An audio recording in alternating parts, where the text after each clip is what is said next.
It's a beautiful day here in Florida, which means it's a great day for baseball. As Steinbrenner Field is being prepared for this afternoon's game, the fans are coming into the stadium. They're going to see some of their heroes, of course. Derek Jeter will be at short, Alex Rodriguez at third base, and check this out. Jorge Posada will be the DH today, getting some time working out at first base. As today, the Yes Network presents New York Yankees baseball. It's going to be the Yankees against division rival Toronto Blue Jays from beautiful Steinbrenner Field here in Tampa, Florida. Hi, everybody. Ken Singleton along with John Flaherty this afternoon. We'll have the action for you. Now, yesterday, the Yankees and the Blue Jays played up in Dunedin. That's where the Blue Jays called spring training home. And the Blue Jays won the ball game by a score of 6-5. The Yankees will try and return the favor this afternoon with a victory. Now, one of the topics here in spring training for the Yankees is the 4th and 5th spots in the rotation. And Flash, how is that shaping up right now? Well, a lot of questions, Kenny, coming into spring training. Who are going to be the two pitchers to fill in for the Yankees, number 4 and 5? Ivan Nova has been very impressive. Sergio Mitre, solid. He can also pitch out of the bullpen. Bartolo Colon, really the one surprise. I think the Yankees, he's got a little bit more than they thought he had. Freddie Garcia is going to pitch this afternoon. He has been good coming off a rough outing, looking to redeem himself this afternoon. Well, Freddie Garcia will be facing Brett Cecil, who's pitching for the Blue Jays, and he pitched very well against the Yankees last year, going 4-0 with a 2.67 earned run average. The Yankees only hit .258 against a 24-year-old left-hander. Well, coming up, we've got baseball for you. The Yankees getting ready against the Toronto Blue Jays, taking their final paces before this game. The Yankees and the Blue Jays coming up next, right here on Yes. Today's game on Yes is brought to you in part by Nissan. Get to the Nissan Now sales event for the Nissan you want. Visit ChooseNissan.com or your local dealer now. By Chase. Deposit checks from your smartphone with quick deposit. Take a step forward and chase what matters. By Poland Spring, sourced only from carefully selected natural springs, born better. And by Acura, Acura Advance. Well, welcome back to Steinbrenner Field. The Yankees will be taking on the Toronto Blue Jays. There's Yankee manager Joe Girardi. They'll be exchanging lineup cards shortly here at the home plate area. And it is a great day for baseball. We mentioned that in our open. Let's look at the game time weather conditions presented by Toyota. 79 degrees and not much of a breeze here in Tampa today. And that says it all. It's picture perfect. And in the Bronx, not so bad, Flash. 50 degrees in the Bronx. I'm sure the Yankees and the Tigers would take that on opening day, which is coming up pretty soon on March 31st. You know what? Derek Jeter actually told me he looked at the extended forecast already for opening day, and it sounds like it's going to be in the low 40s with a chance of rain. Well, when you're the captain, you should be prepared, right, to lead your team into the battle of a long season. Here are the umpires. Mark Wegner will be behind home plate. Eric Cooper will be at first. Marty Foster will be at second base, and Dan Iasonia, all Major League regulars who are in there this afternoon for our umpiring crew. And should have a good crowd on hand once again. As the Yankees and the Blue Jays, these two teams played yesterday in Dunedin. The Blue Jays came away with a one-run victory. And there are the Yankees taking the field. They'll be led by Freddie Garcia, number 36, who will be doing the pitching. It'll be his third start for the Yankees this spring, at least his third start on Yes. And he's been like our designated Yes pitcher. Let's take a look at the Blue Jays starting lineup presented by Lexus. At the very top, the newly acquired Rajai Davis. He'll be in right field. Yunel Escobar will be at shortstop. Young rookie Eric Thames will be in left field. Another rookie, Brett Lowry, will be at third base. David Cooper, former #1 draft pick, will be at first. J.P. Arencibia, he'll be doing the catching. Adam Lowen, interesting story there, former pitcher, is now a designated hitter. Anthony Gose, the center fielder, great speed. And Mike McCoy, Mr. Utility, batting ninth. He'll be at second base. Well, that young Blue Jay lineup going to go to work against Freddie Garcia, trying to win a spot in the Yankee rotation, coming off a rough outing his last time. These are the numbers last year with the White Sox: 12 wins, ERA of 4.64, and opponents hitting .279 against him last year. Take a look at our scouting report. On Freddie Garcia, he needs to have a short memory. His last outing, 2 2/3 innings. He gave up 4 earned runs, his worst outing of the spring. And you got to get right back after it. A big opportunity this afternoon to impress the coaching staff and manager Joe Girardi. And he needs to find a rhythm early. Working with young catcher Austin Romine have not worked in a spring training game together. So Garcia, trying to win a spot, has to get on the same page with the young catcher early on. Let's check out the Yankees on defense, which is brought to you by DirecTV. In the outfield from left to right, it's going to be Nunez in the outfield today. Melky Mesa in center. And Andrew Jones will be in right field. Alex Rodriguez at third. Derek Jeter at short. Robinson Cano at second. Mark Teixeira, the familiar infield for the New York Yankees. And Austin Romine, the young catcher, catching Freddie Garcia, as Flash said, for the first time. This is our first look at Rajai Davis in a Blue Jays uniform. And he takes the first pitch from Garcia. High for ball one. Rajai Davis coming over from the Oakland A's, where he is a big-time base stealer. On the ground is short for Jeter. He's going to have to hurry. Gets it across the diamond, and they're one out here in the first inning. Well, nice start for Freddie Garcia. A little fastball down and away. Gets a routine ground ball. But I mentioned Austin Romine, the young catcher behind the plate. And Garcia trying to win a spot in the rotation. Obviously an important afternoon for him to try to get back on track. Number 2 hitter is the shortstop, Yonil Escobar, having a very good spring, hitting .364. Last year he came over from the Atlanta Braves. Pitch is fouled off, strike one. The Blue Jays sending Alex Gonzalez, their shortstop, to Atlanta. Straight up exchange for shortstops. And Brian Butterfield, the infield instructor and third base coach for the Blue Jays, raving about Escobar last year when he got traded over there and having a nice spring with the bat. There's a breaking ball, and it drops in for a strike. Flash, what type of pitcher is Garcia now? He used to be a real hard thrower. Used to be a hard thrower. Now when you talk to Larry Rothschild, the pitching coach, he said he'll throw the kitchen sink up there. And they say that Escobar went around too far, and Romine's going to throw the ball to first base to complete the putout. So an off-speed pitch gets Escobar to strike out. There's 2 down. Well, pretty good breaking ball down in the dirt. A nice block by Romine, keeping it in front. The check swing. Escobar did not think that he went. First base umpire Eric Cooper disagrees. Well, a nice start for Freddie Garcia. So 2 up and 2 down. It brings up Eric Thames, the left fielder. Thames is a player that the Blue Jays think quite a bit of. And he hits one hard, but right at Cano, one hopper. And Garcia off to a good start. A 1-2-3 inning for Freddie Garcia and the Yankees. We're headed to the bottom of the first with no score. Steinbrenner Field, and it's time to check out the Yankees starting lineup presented by Lexus. Derek Jeter will be at the top. Eduardo Nunez. There's a bit of a change there. He's in left field today. Mark Teixeira will be at first, followed by Alex Rodriguez in the cleanup spot. Then Robinson Cano batting fifth. Jorge Posada is the designated hitter. Andrew Jones in right field today. Austin Romine doing the catching. And the speedy Melky Mesa will be in center field batting ninth. The Yankee lineup going to face left-hander Brett Cecil this afternoon, an impressive young lefty for the Toronto Blue Jays, and good numbers last year. 15 wins, ERA just over 4. Opponents hitting .264 against him last year. We'll look at our scouting report. That number 15 with the wins, very impressive when you consider pitching in the American League East.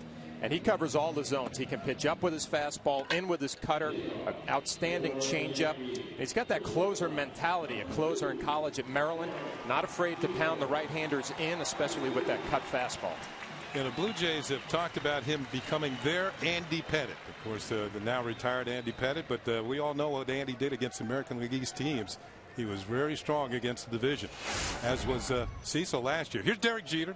Spring training numbers are pretty good. Still looking for his first run batted in, but his average up at .313 to lead things off for the Yankees today. Cecil's first pitch on the ground, off the glove of the third baseman Lowry, and it's going to be a base hit for Jeter, who takes the turn at first and will hold on as Escobar recovers. So not wasting any time, Jeter with a leadoff single. No, nothing new for Derek Jeter. He shortened the stride up a little bit, but the mentality the same. Aggressive early in the count. First pitch fastball just out of the reach of Lowry. One pitch, base hit. Yankees in business here in the first. Here is Eduardo Nunez facing Cecil. Now, one thing Cecil was able to do last year, he could throw a double play ball. And when you think of what Andy Pettitte was all about, Andy could pick up a strikeout when he really needed it and get out of trouble with a double play. Here's Nunez, and he too is having a good spring, hitting .324 with a home run. And the first pitch is upstairs, ball 1. Nunez getting a look in left field today. Now, he played some outfield in the minor leagues, but primarily he's been a shortstop. And prior to the game today, he actually got an award. The minor league player of the year in the Yankees system last year, the Kevin Lawn Award. So congratulations to him and David Phelps, who was the Yankees minor league pitcher of the year. Well, quite an honor for those two players. But Nunez, a highly regarded prospect, has opened up some eyes this spring. His versatility, you mentioned, can play the outfield a little bit. Jeter's off and running, got a great jump, and there'll be no throw by Arancibia. And Derek Jeter picks up the stolen base. We were talking about the awards that Nunez and Phelps received, and here's a look. And prior to the game, congratulations. There's David Phelps. The two young men certainly have to be proud of their accomplishments last year that might help them on their way to the big leagues. Nunez tries to lay down a bunt and misses, and the count goes to 2 balls and 2 strikes. Well, not a bad thought for Nunez right there. Derek Jeter steals second base easily in scoring position. Nunez thinks about dropping down a bunt to advance him to third base. Problem, Cecil has a very, very good changeup. Tough pitch to bunt. By the way, Jeter's first stolen base of the spring. 2-2 pitches on the way, hit on the ground towards short slowly. Escobar has it and throws on the first, and it's in time. Eric Cooper says that the first baseman, David Cooper, maintained contact with the bag. Let's check out the Blue Jays on T-Match, brought to you by DirecTV. Thames, Ghost, and Davis in the outfield. A lot of speed out there. Lowry, Escobar, McCoy, and Cooper in the infield. And Arancibia doing the catching for Brett Cecil. How about that? You got David Cooper playing first base, and Eric Cooper is the first base umpire. First pitch to Teixeira is ball 1. Teixeira, too, having good numbers this spring, hitting .367. That's inside for ball 2. 2 balls and no strikes. So Jeter remained at second on that ground ball. I thought he might have had a thought of going to third base. You know, I think the ball was off the end of the bat from Nunez, and the speed of the ground ball probably tricked Derek Jeter right to the shortstop. He decided to play conservatively. 2-0 pitch, pounded foul into the Blue Jays dugout. You know, Kenny, you mentioned Mark Teixeira, the good spring, .367 coming in, but has not hit a home run yet. I think that's starting to play on him a little bit here, March 19th. Yeah, you got about, what, 10 days to go before the... I always felt I want to hit at least one during spring training to prove to myself I could still hit one. It won't be too long before he gets one to go. Yep. Pitch is drilled into left field. Coming on is the left fielder Thames, and he makes the catch. A solid line drive out off the bat of Mark Teixeira, and Jeter remains at second. First curveball that we've seen from Brett Cecil, Mark Teixeira all over it, and obviously we're going to pay attention to Mark and how he starts off the season. A notoriously slow starter. Well, speaking of having a good spring, Alex Rodriguez. Not over 300, but over 400 with 4 home runs, and it just started right from the beginning, hitting the ball well. First pitch, looked like a little cutter, down and in for ball 1. Well, the health issues for Alex Rodriguez, mentioned that the hip is not a factor. He could train this offseason just to get ready for the grind of a major league season. Like you mentioned, Ketty, red hot right from the beginning. The 1-0 pitch. Hit on the ground, and it's a fair ball down the third base line. It's going to be an extra base hit. Jeter will score easily from second. A-Rod's on his way to second, and he is in with a double. And the Yankees take the lead 1-0. Alex Rodriguez does it again. Well, this isn't his ace swing, but he's going to be able to stay back, and it looks like maybe another cutter that's middle. Kind of rolls over the top, gets a little top spin past the third baseman Lowry.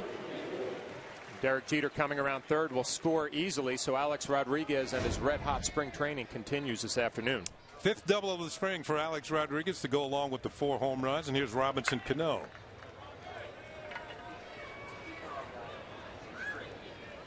Yankees up 1-0 here in the bottom of the first. Pitch to Cano is upstairs for ball 1. Robinson hitting just .212. I'm not too worried about that.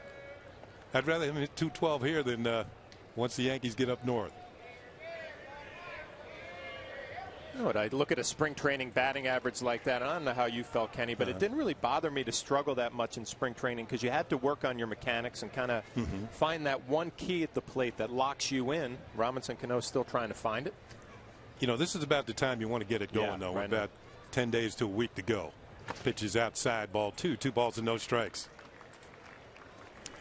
Now, Cano, of course, had a great year last year, third in the MVP race, but .319 average, fifth best in the American League, 29 home runs, 109 runs batted in, both career highs. Second time on the All-Star team, second Silver Slugger Award, first Gold Glove, only 3 errors last year. As I said, third in the American League MVP balloting. 2-0 pitch, outside, ball 3. I think one thing that helped him, he became more selective as a hitter and more willing to accept the walk. You know, a lot of times pitchers just don't want to pitch with you or pitch to you, and all of a sudden, you know, just off the plate. And sometimes as a younger hitter, he would have chased some of those pitches. Let's see if he has the green light here, 3-0. He doesn't, and takes one in there for a call strike, and it's 3-1. Well, we saw that resume from last year for Robinson Cano in an outstanding season, and you wonder how much better he can get. Kind of surprised me, Kevin Long, the hitting instructor, saying he's got the ability to hit 40 home runs. An awfully big number. Well, certainly, I feel he can get over 30 this year and still maintain a .300 batting average. Pitch is on the way, and he might have chased one there, and the count is now full at 3-2. Cecil's not going to light up the radar gun 87 miles an hour, but I mentioned earlier in the scouting report he can pitch with his fastball up in the zone. Has a little bit of life. He's a little deceptive with his delivery. Robinson Cano helped him out.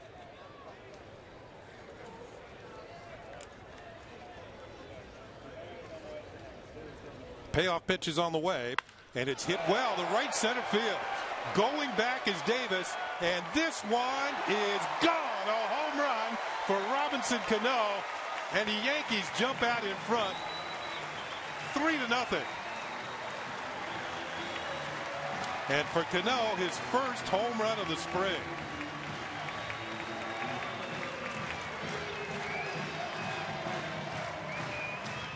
There was a charge put into that one.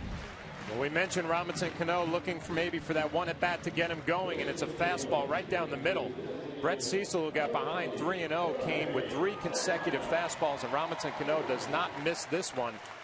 Deep into right center, his first home run of the spring. Well, the Yankees would now say, ooh, man. Yeah, he's starting to come on now. Here's Jorge Posada, takes a pitch upstairs for ball 1. The Yankees sending their 6th hitter to the plate here in the first inning.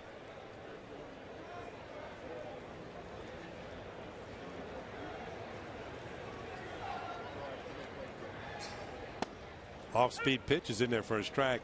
Did you see Cecil's reaction when the Cano hit the ball? He knew he wasn't getting that one back. Yeah, he's seen that swing, and I guess the sound off of the bat. He knew it was going to go a long way. Did it hit him? Yes, it did. Just clip Jorge Posada, and he'll head down to first base. So now the 7th batter will come to the plate in the person of Andrew Jones, as Cano, I should say, as Posada trots down to first. Cecil obviously struggling with his location and his command, and I mentioned he's got that closer's mentality. Not afraid to go inside, which opens up the outer half for his changeup. Just clips Jorge Posada. So Posada at first with 2 outs. And here comes Andrew Jones. Jones hit 19 home runs a year ago for the Chicago White Sox. Takes a pitch, and it is in there for a call strike.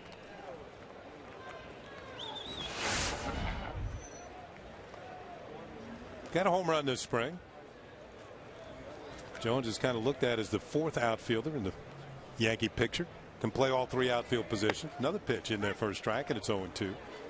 Well, this will probably be his role, facing left-handers, giving Curtis Granderson, maybe Brett Gardner, an afternoon or a night off.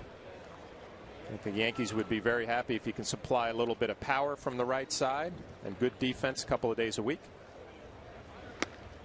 10 Gold Gloves for Andruw Jones during his career.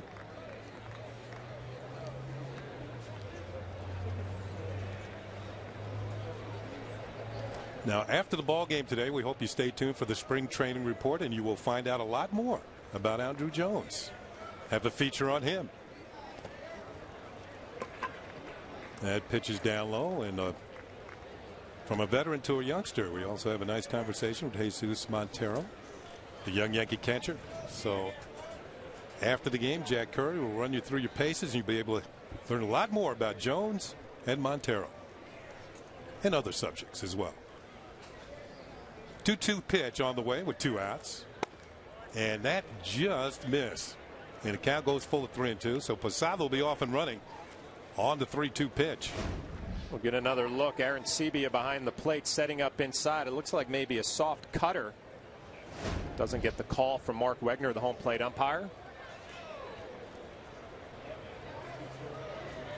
Here's your payoff pitch, and it's high for ball 4.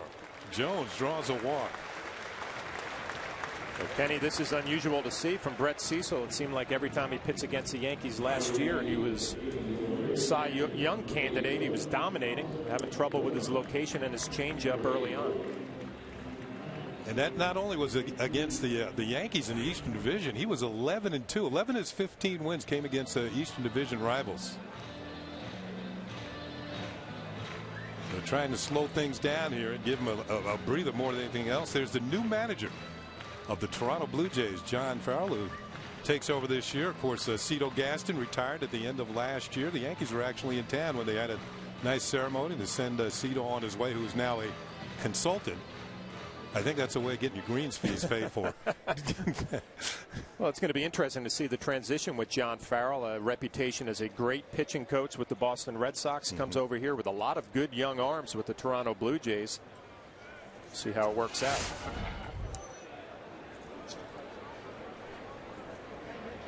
Austin Romine, the catcher, takes a pitch outside for ball 1.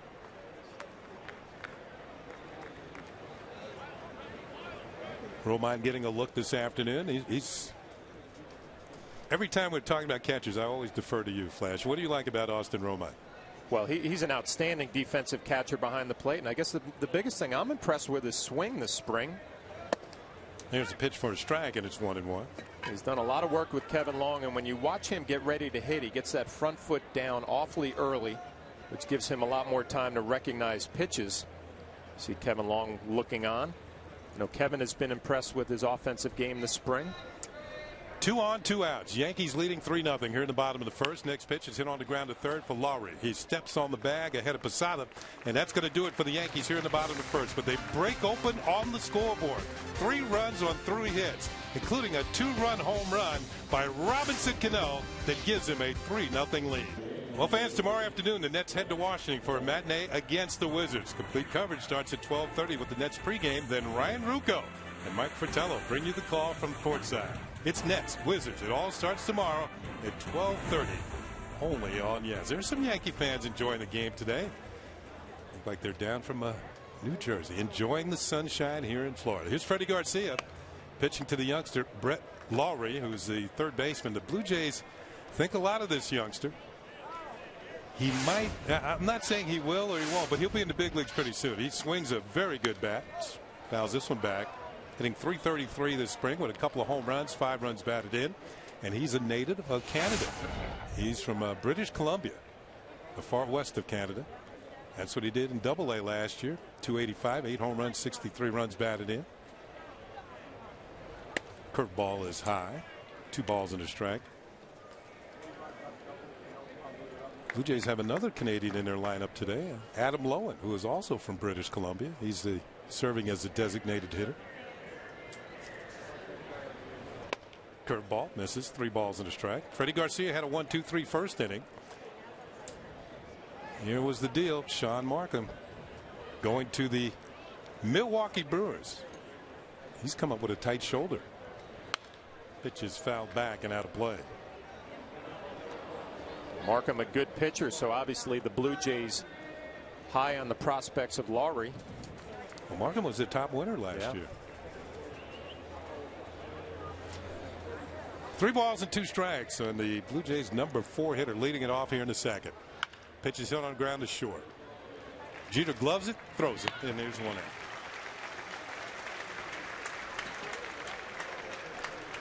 Nice little bounce back during that at bat for Freddie Garcia. He fell behind on the count. He was struggling in his last start, pitching deep in the counts and having to make a pitch, and he didn't make them during the course of the game. Today he's faring much better thus far. Here's Eric Cooper. Should say David Cooper, the first baseman. Former #1 draft pick for the Blue Jays. And the first pitch is a fastball upstairs for ball 1. You can see the fastball from Garcia is not lighting up the radar gun this afternoon, and the numbers for Cooper last year in Double-A, 20 home runs. Bouncing ball to second for Cano. And it's 2 up and 2 down.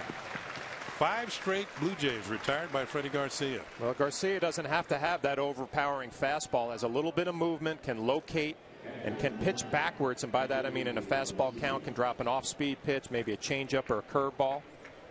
Keeps the hitters off balance. 5 up, 5 down. J.P. Arancibia, the catcher.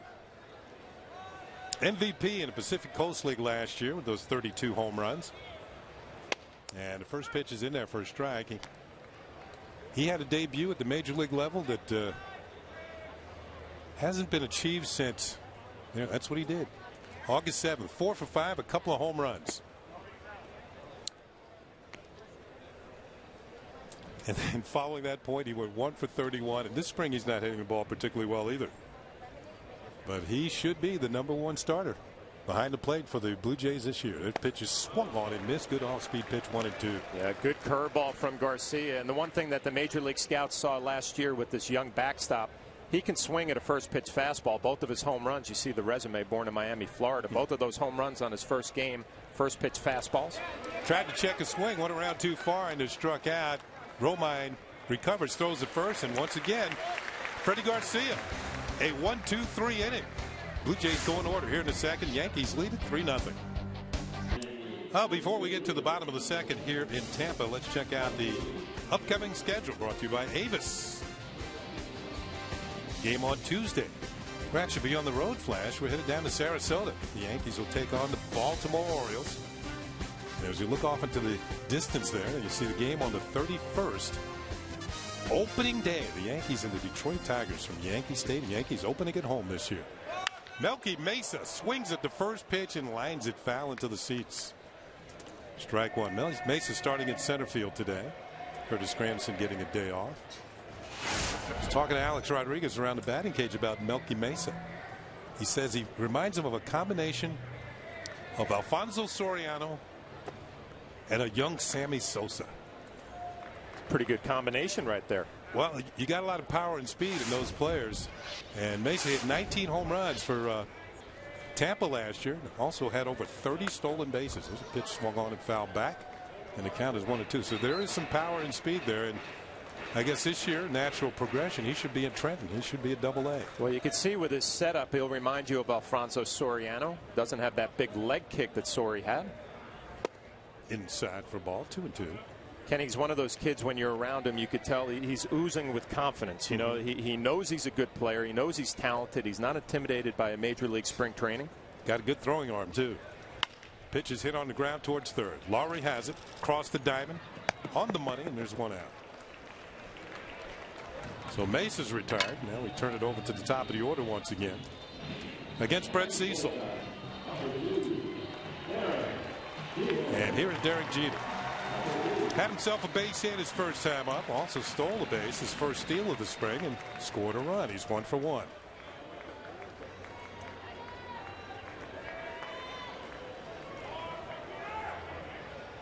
I think Derek should be happy with the way things are progressing with his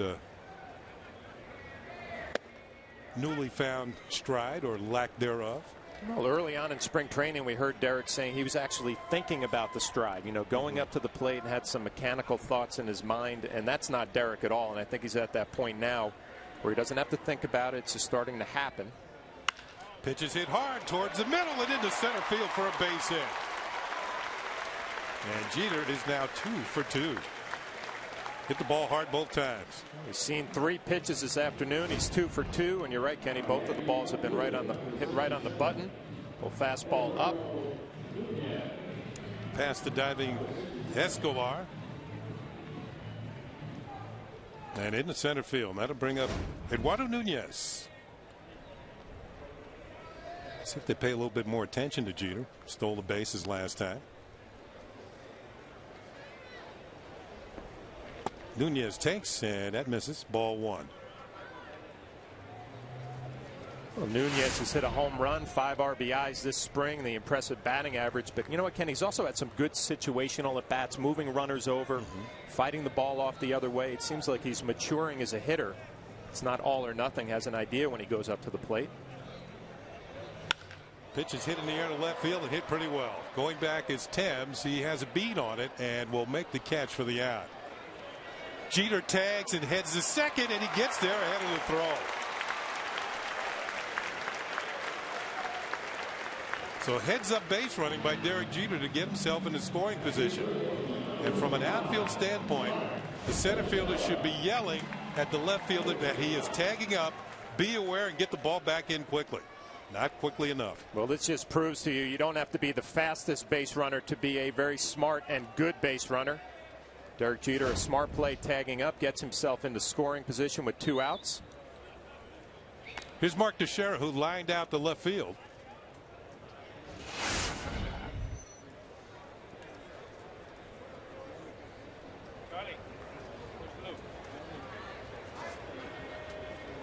That pitch is upstairs. Ball 2. 2 balls and no strikes. You talk about hitting in the clutch.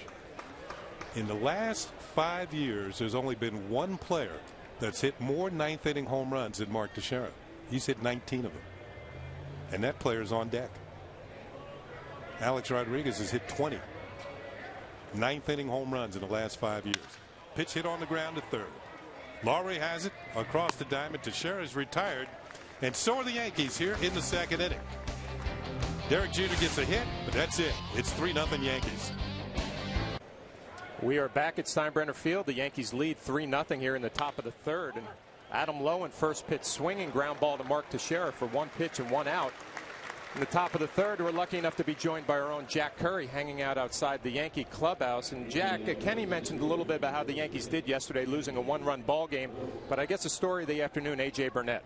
Right, A.J. Burnett, if you look at it statistically, Flash, he had a messy game, and he admitted that. But the thing that he liked is he was working on his curveball, and he thought he had the best curveball that he's had this spring. He had an early day today, as you might imagine, in spring training. The pitcher who pitches the day before, he can come and get his workout in and then kind of move on out. But before he left today, I asked him about the possibility that he could be named the number 2 starter, which could happen as early as today. And guys, as you might imagine, he's very excited about that possibility. He feels as if he's put the work in to get there. Anthony Gose hits a fly ball out to right field. Andrew Jones going to make an easy play, so 2 quick outs here in the 3rd. And despite the fact, Jack, that he had sort of a, what did he call it, messy game, he still didn't walk anybody. He hasn't walked anybody this spring. That's got to be a good sign. You know what's funny, Kenny? He laughs about that, but he laughs in a good way. He said he's even had friends of his around baseball texting him and saying, "Are you the same pitcher? Who is this guy that hasn't walked anybody in 13 innings?" But he thinks that some of that, a lot of that, in fact, can be attributed to the changes that Larry Rothschild has helped him make. He said he is moving that front leg towards home plate. It's not swinging out towards first base like a swinging gate, which is the way he described it. And he thinks that that is really allowing his delivery to be a lot smoother. He feels a lot better. Well, the other news of the day, a lot of injuries around the Yankees. You have any updates for us, Jack? A lot of injuries, John, and good updates for the Yankees. Jabba Chamberlain threw a bullpen session, about 30 pitches. He had been bothered by an oblique injury. He said he's feeling better. We see that ball trailing foul there. Pedro Feliciano, also another player who's been bothered by a triceps injury. His bullpen was a little shorter. He threw about 15 pitches, but he said he feels pretty good as well. Jabba was emphatic. He said, "I'm starting the season. There's no doubt that I'll be ready for opening day." Feliciano believes he'll be ready for opening day. One more bullpen guy, Logan, he has been bothered by some back spasms. We'll put it this way, guys. He's on the travel list to go to Clearwater tomorrow, which means that they put him on the travel list. There's a very good chance he'll pitch tomorrow. So pretty good news from the bullpen.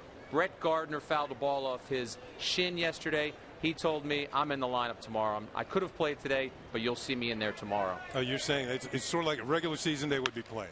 That's what he said, Kenny. As McCoy hits a ground ball to Robinson Cano for the third out. Well, Jack Curry, if you can hang around and join us for the bottom of the third, we would appreciate it. Quick inning. We'll get some more information from Jack when we come back. Tampa, and you know what, Kenny, we're going to make Jack Curry work a little overtime. The top of the third was so quick. We're going to bring Jack for the bottom of the third as Alex Rodriguez leads off, and the Yankees leading 3-0 against the Blue Jays. And Jack, let's get back to A.J. Burnett and his spring training so far. I think the Yankees have to be very encouraged in some of the changes that he has made. They really are, John. And when you think about it, this goes back, I think, to Brian Cashman visiting him in the offseason. And I think the Yankees, as Cashman said, they need A.J. Burnett to be a front end of the rotation pitcher, not a back end of the rotation guy. Cashman visited him in the offseason. He delivered that message. Rothschild delivered him in the offseason. They watched some tape. They started talking about those adjustments. And now when you think about with CeCe at the top of the rotation, and then you talk about who should be the number 2 or the number 3, I think it's more meaningful to A.J. Burnett to be that number 2 guy. I think Phil Hughes would shrug his shoulders and say, either way, 2 or 3 is fine with me. But I think with A.J., it shows that he accomplished something in spring training.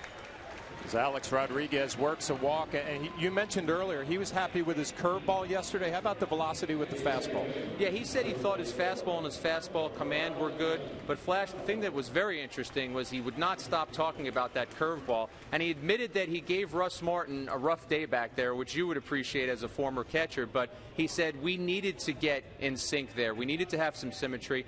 He said, anytime I get a batter 1-2 or 0-2, he said, more often than not, I'm going to try and throw my nastiest curveball. Russ needs to know that. And he said Russ blocked almost every pitch he threw yesterday. Well, speaking of Russell Martin, he was in the lineup when I got up this morning, and I guess he was scratched Austin Romine catching today. Anything up with that? Right. A couple of us wondered about that, but then Martin was on the field. He did go through drills. Martin said he was fine, said he would be in the lineup tomorrow. And I also wondered, John, with Austin Romine being away for a personal matter, I think the Yankees, with him getting back, there's a chance they wanted to get him right back into the action as well, get the kid behind the plate.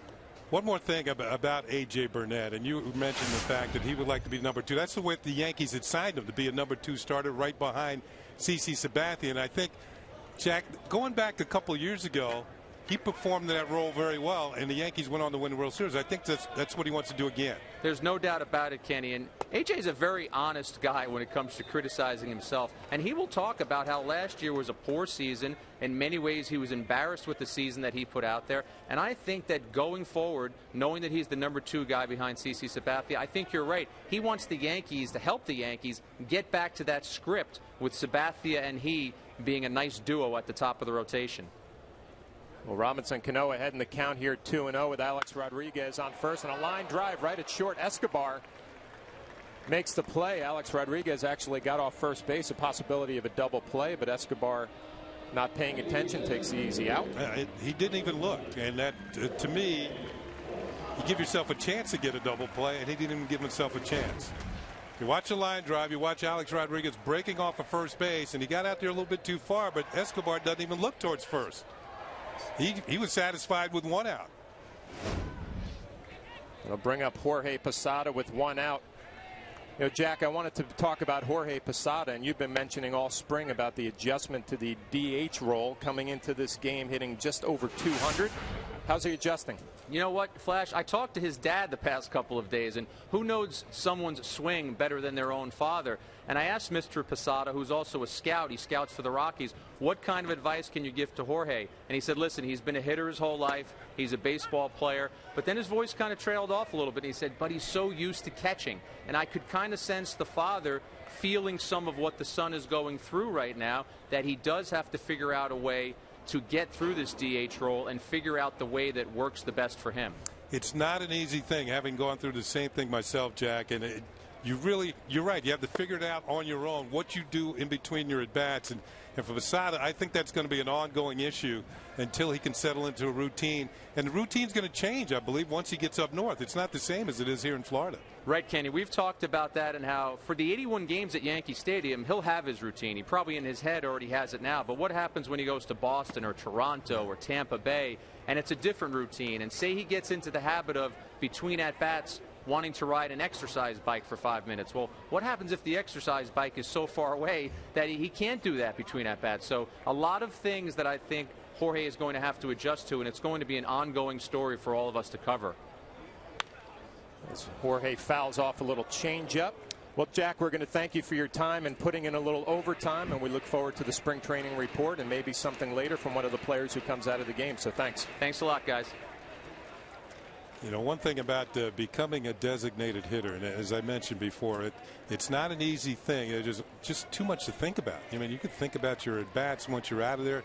When you're an everyday player and you go out in the field, you have to file away your last at-bat and concentrate on defense. That's not going to be the situation for Posada this year.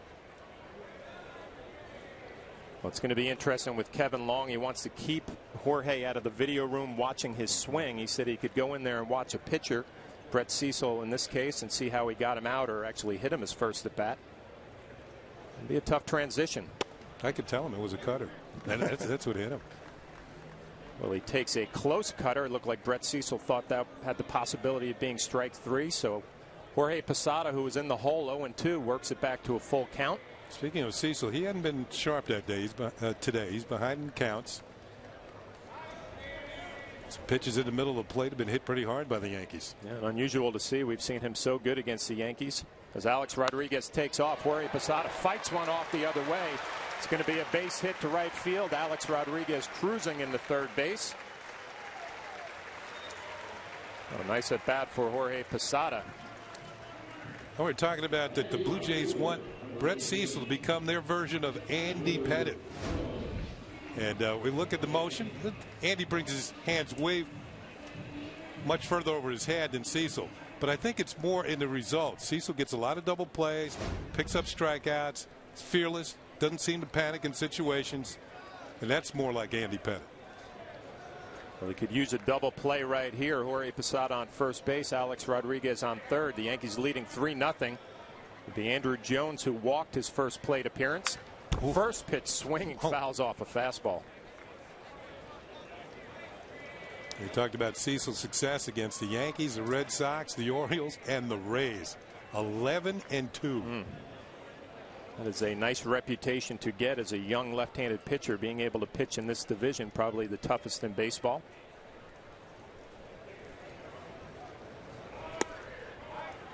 Changeup misses. Tell you, Andrew Jones tried to unload the wagon with one swing there, didn't he? My goodness, he did not get cheated. Spring training numbers: 222, a home run and 4 RBIs.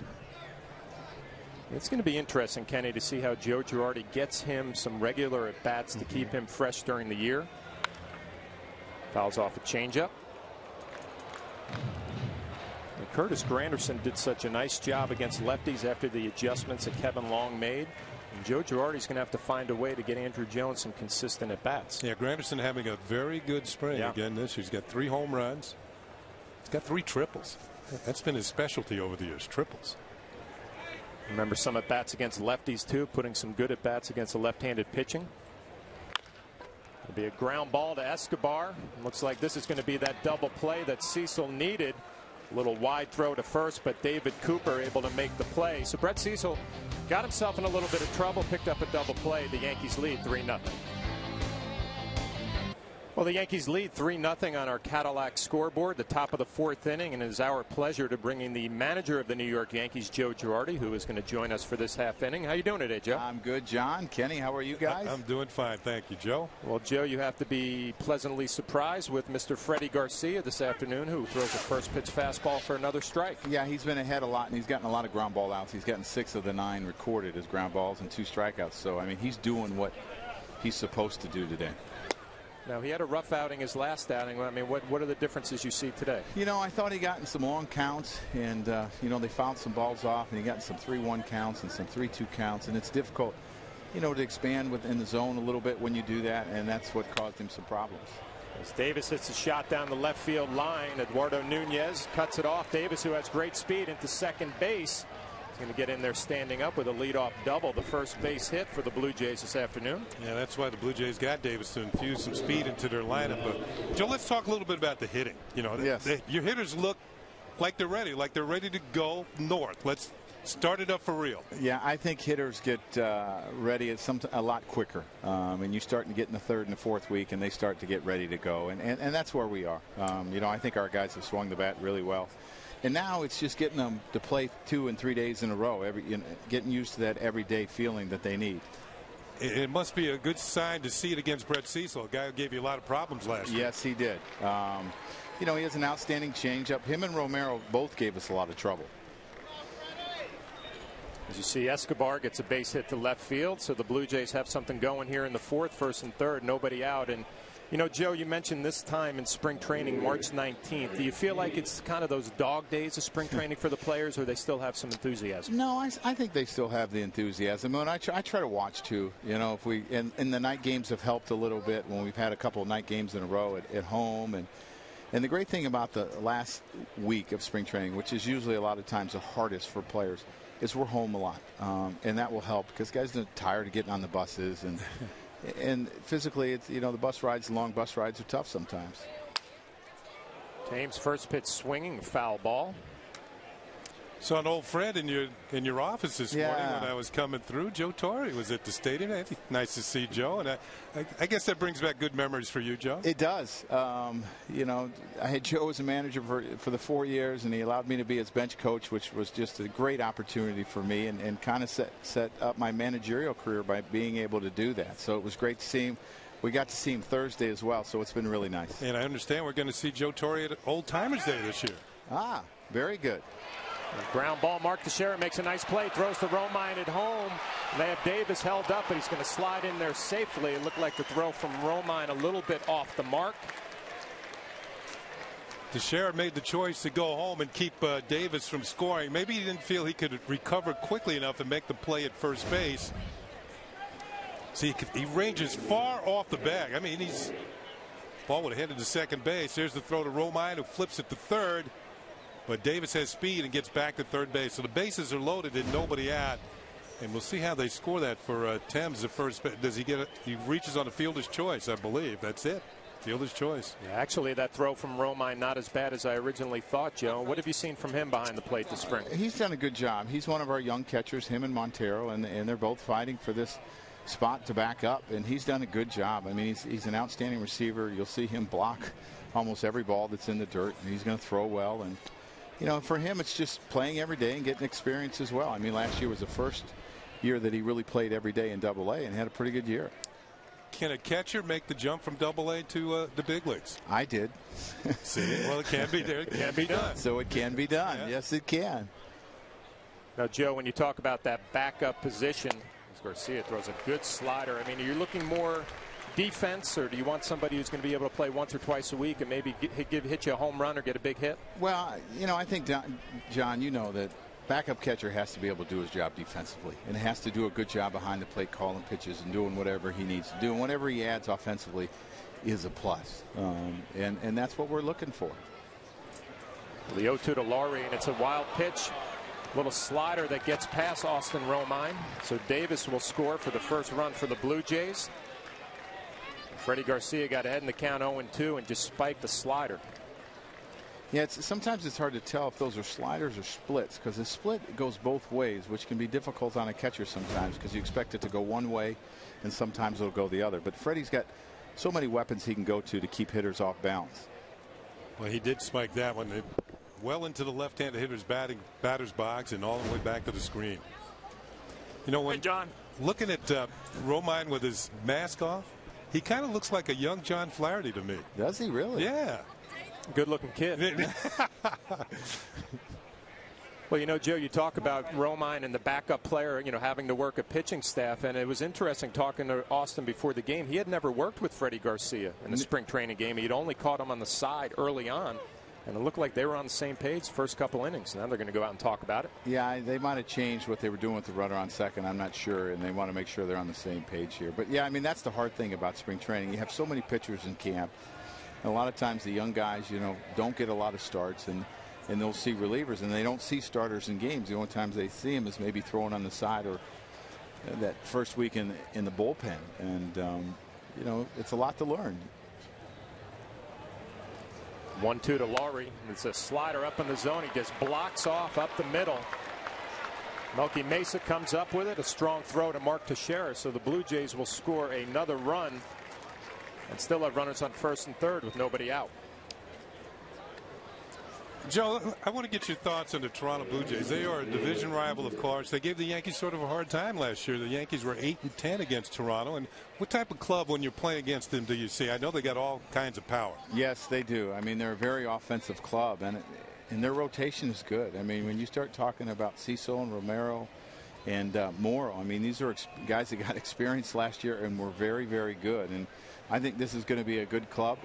As you said, they've added some speed in Davis.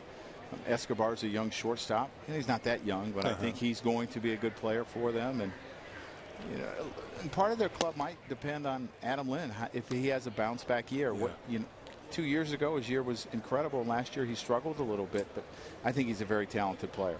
It's going to be a very demanding season for teams in the American League East. That's my feeling this year. I would have to agree with you. Well, Joe, we're going to let you get back to work. Things were going relatively smooth until you joined us, so we're going to let you go, and hopefully things will turn around for you here in the fourth. Thanks, John. We thank Joe Girardi as always. Freddie Garcia was 9 up and 9 down through the first 3 innings. Here in the fourth, a little bit of trouble. First and third, nobody out.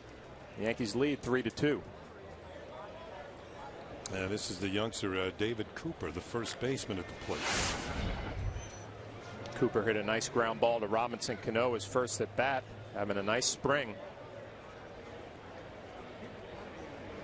Going to take a look at a 1-0 fastball and drives it the other way. Melky Mesa on the run, makes the play, a nice running catch. But it'll be a sacrifice fly as Eric Timms will score to tie this ball game up here at 3 in the top of the fourth. Somewhere Lee Mazzilli is smiling. He's been working with the Melky Mesa, who shows off his speed and ability to track down a long fly ball and a strong throwing arm as he gets the ball back in. Melky Mesa working with Lee Mazzilli on going back on fly balls, and he went back well on that one and made the catch.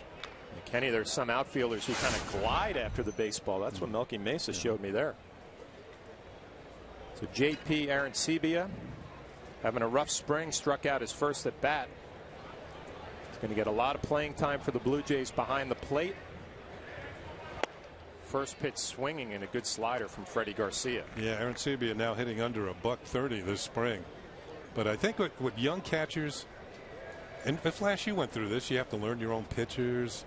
You have to learn the hitters throughout the league. There's a lot more for the young catchers. I'll give you catchers, some dap here. You have to learn a lot more than an outfielder has to learn. Laurie on the run, a throw from Romine on the money, but it's going to be late as Brett Laurie had a great jump.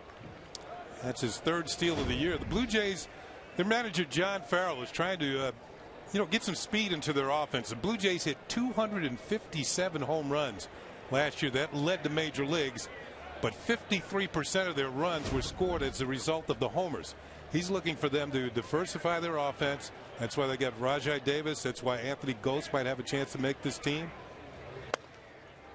When you rely on the home runs, not every pitch is thrown up there to be hit for a homer. But the Blue Jays last year did it better than any other team. Well, it'll be such a different team from the Blue Jays that we've seen in the past when J.P. Ricciardi was there and they would really not run at all. And you see John Farrell's resume, 8 seasons as a pitcher, Indians director of player development, and Red Sox pitching coach the last couple of years. Impressive resume and a good slider again from Freddie Garcia. Picks up the second out here in the fourth. Nowhere do you see managing under John Farrell's resume, because this is his first time managing. Although the Blue Jays interviewed 18 different candidates before they settled on John. Well, I shouldn't say settled. They chose John Farrell as their manager. 18. Alex Anthopoulos, their GM, and his staff was very busy with the candidates. They were very thorough before they picked John Farrell. 2 outs. It'll be Adam Lowen. Takes a first pitch curveball for strike 1. Lowen, the DH today, hit a ground ball to Mark Teixeira, his first at bat. Yankee fans might remember Lowen as a left-handed pitcher for the Baltimore Orioles. He had been a #1 draft pick.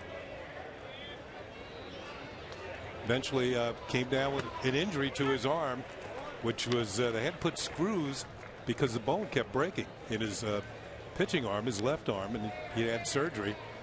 And eventually it was determined he couldn't pitch anymore. This is what he was pretty good against the Yankees. 3-1 with a 2.79 in 5 starts, 5-7 against the rest of Major League Baseball. But against the Yankees, he was very tough.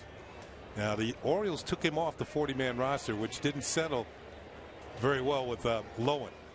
And he became a free agent, and the Orioles thought they would re-sign him. Instead, he signed with the Blue Jays. Well, he strikes out his second at bat, and Freddie Garcia had been so good through 3, struggled a little bit in the 4th. To you in part by the all-new Chevy Cruze. Visit ChevyOffers.com. And by NYSERDA, Energy Innovation Solutions. And by Mazda, Zoom, Zoom. Bottom of the 4th here, beautiful Steinbrenner Field in Tampa, Florida. And Kenny, they have just had an outstanding spring with the weather, much different than last year. Oh, yeah, last year it was cold and windy and rainy, and this year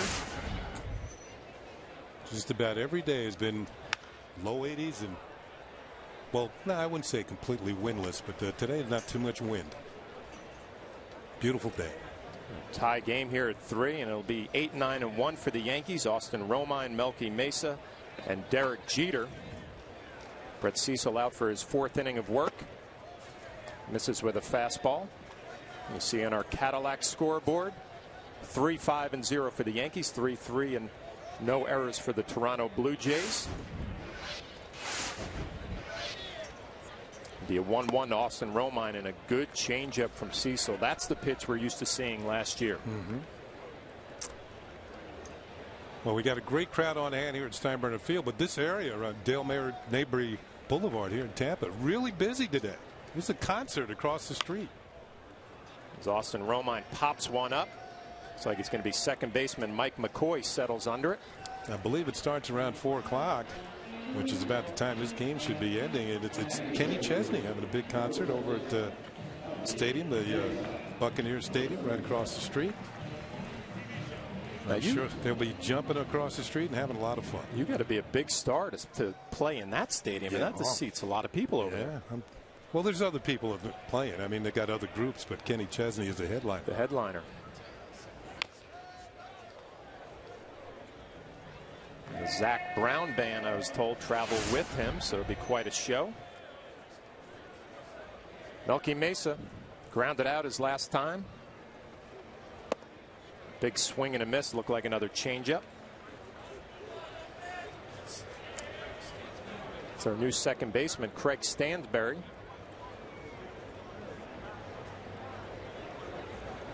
And Brett Cecil struggled a little bit early with his location ahead in the count to Melky Mesa here 0-2.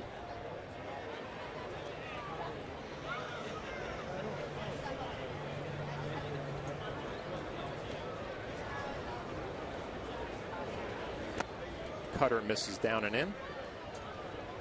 Kenny, I'm going to throw another name at you with Melky Mesa. Go. Julio Franco.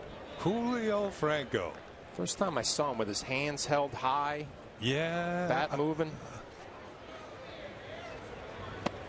Good changeup. Picks up the strikeout of Melky Mesa. Now Melky Mesa, all he has to do is play till he's 50 years old, right? Like Franco did. There's a changeup. You talked about the success. You can see the way he's holding it in his hand. He's got a nice drop with the way he brings the ball way back behind him and delivers. First strikeout of the afternoon for Brett Cecil. With 2 down, I'll bring up Derek Jeter's having a nice afternoon. Couple of base hits, a stolen base, and a run, and the batting average now at .353. Takes a curveball for ball 1.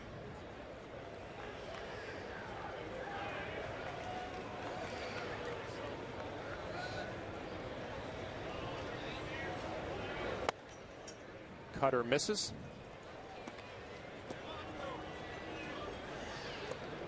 The Toronto Blue Jays are going to have an impressive young rotation. Ricky Romero, Brandon Morrow, Brett Cecil, Kyle Drabek.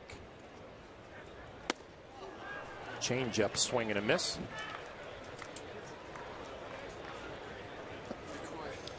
That's what Derek did against left-handed pitching. a year ago, 321. 6 of his 10 home runs against lefties. Ahead in the count, 2-1. Another cutter in on his hands. Stansbury, we mentioned him at second. McCoy, who was at second, Mike McCoy, moves to right field. And that shouldn't surprise Blue Jay fans because McCoy plays just about everywhere. All 3 outfield positions. Plays second, short, and third. Good utility man.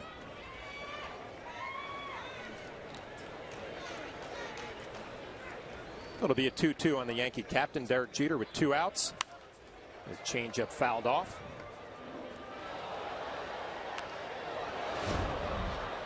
Let's see what happened during this particular foul ball. Ooh. Back knee. Right off the, just above the knee. Good thing it was above it. That's something you're trying not to do when you're hitting.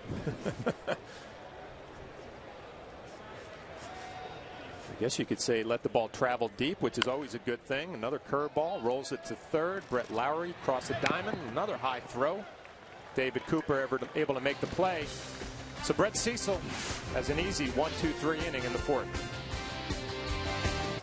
Tuesday afternoon, our spring training coverage continues on Yes when the Yankees head to Sarasota to take on the Orioles. Complete coverage starts at 1 o'clock as Ken Singleton and I are back to bring you the call. Yankees-Orioles, it all starts Tuesday at 1 o'clock.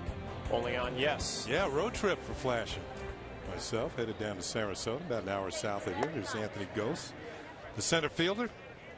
This guy has a world of speed. As we look at our Audi scoreboard, 3-3. Here we are in the top of the 5th. It's reminiscent of Kenny Lofton. What do you think? Well, I think he just took a big swing like Kenny Lofton did. Right. You know, kind of a leadoff guy who got a little bit older in his career and started swinging for the fences a little bit. But you're right, the Blue Jays very excited about his athletic ability. If he turns out to be like Kenny Lofton, he'll have himself a pretty good leadoff hitter. Swung on and missed on an off-speed pitch, and 5th strikeout for Freddie Garcia, including the last 3 batters that he's faced. It looked like that split finger fastball that Joe Girardi was talking about in the 4th, and good movement down and away. Outstanding strikeout pitch. Here is Mike McCoy, who started out at second base but now is in right field. And he takes a pitch in there for a called strike. Hey, Kenny, I watched Garcia pitch, and he'd be a fun guy to catch because you really got to think with him, you know, get into a rhythm and get into his head a little bit on what he wants to throw in certain counts. Good breaking ball. Swung on and missed, strike 2. He's locked in right now, 3 strikeouts in a row. Good slider there, down and away. You see the last 5 seasons. Battled some injuries along the way. When healthy, a proven winner. A teaser, and McCoy wouldn't chase it. A ball and 2 strikes.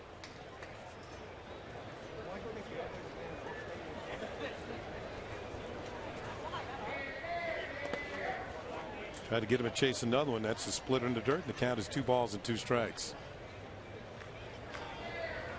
McCoy is actually listed as an infielder, but as I said before, he can play just about anywhere. Played 46 games in Toronto last year and hit 195. Spent 53 games at the AAA level. Did he go too far? Yes, he did. That's the first base umpire who punches him out. Looks like Dan Iassogna over there now. Yeah, moved over to first base, and we've seen a lot of this afternoon. The check swings that the Blue Jays have not been able to hold up. That shows you there's a little bit of life, a little bit of deception from Freddie Garcia. Racking up the strikeouts, 4 in a row now. 4 in a row, 6 overall for Garcia. And last inning, after giving up 3 runs on 3 hits, he actually ended last inning with a couple of strikeouts, and he's picked up 2 more in a row here in the 5th. Here's Stansbury, who takes a pitch for a called strike. He took over at second base, and McCoy moved to right. Rajai Davis out of the ball game. Greg Stansbury, last year Portland. 8 homers, 32 runs batted in. Tried to check a swing. There's another check swing. And strike 2. It'll be interesting to see if Freddie Garcia works through a clean 5th inning. I know the Yankees wanted to try to get him up to 75 pitches, maybe 80. He's been very efficient here this afternoon. Foul back to the screen, and the count holds at 0 balls and 2 strikes. Mentioned in the scouting report, a big afternoon, a big opportunity for Freddie Garcia coming off a rough outing his last game. Looks to be a little sharper here this afternoon. The Yankees are going to have a tough decision that back end of the rotation. That's his fastball, and it's 1 ball and 2 strikes, 89 miles an hour.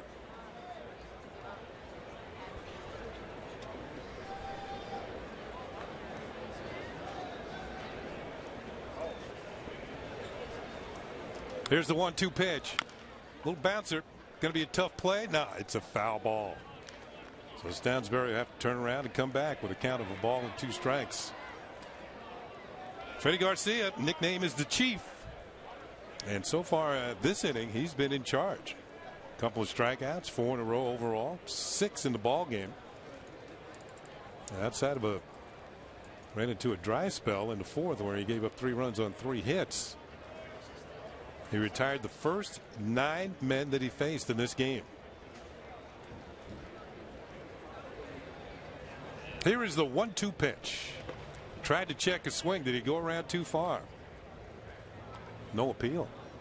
I guess he held up. Garcia, 6 strikeouts, no walks.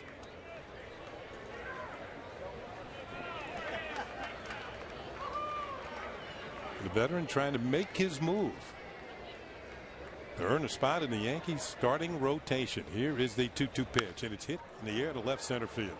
Going back is the left fielder Nunez, still on the run, still going, and he makes the catch. A nice running catch by Eduardo Nunez for the final out here in the top of the 5th inning. Believe it or not, he's an infielder by trade, going far and wide to make this catch, and it's a 3-3 game as we head to the bottom of the 5th. Eduardo Nunez will lead it off for the Yankees here in the bottom of the 5th inning in a 3-3 ball game, and you can see that right on the Audi scoreboard. Brett Cecil started for the Blue Jays. He's in there. He's given up 3 runs on 5 hits. And that pitch is in there for a strike, and it's 1-1. Well, Eduardo Nunez ran a long way in a nice over-the-shoulder athletic catch on the warning track. I'm sure the Yankee coaching staff has to be pleased, and Lee Mazzilli as well, Kenny. Ball hit hard on the ground. Escobar on the backhand shows off the strong arm, and there's 1 up and 1 down for the Yankees here in the bottom of the 5th.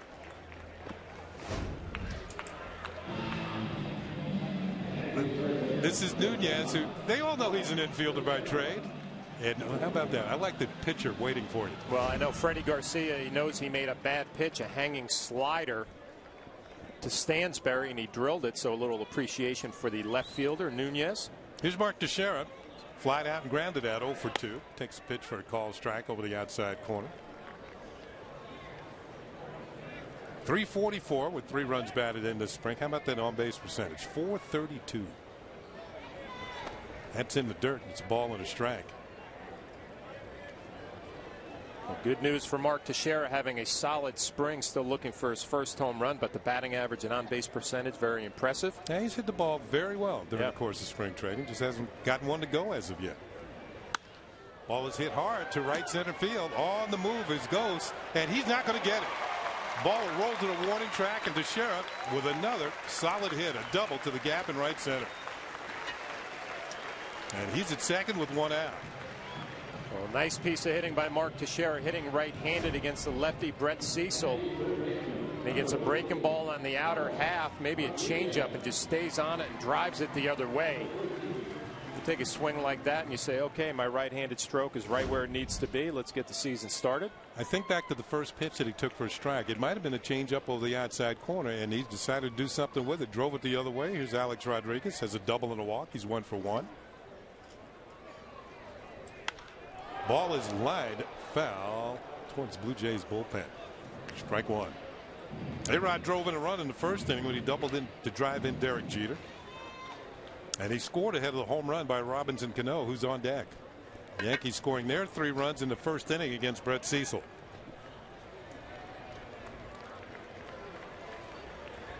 That's upstairs, and it's a ball and a strike. You know what, Kenny, I watch Alex Rodriguez, and he kind of lays that bat on his right shoulder as a timing mechanism. He started that at the end of last year, and he's carried it in. See it laying on his right shoulder, and obviously a batting average up over 420. It is working for him this spring.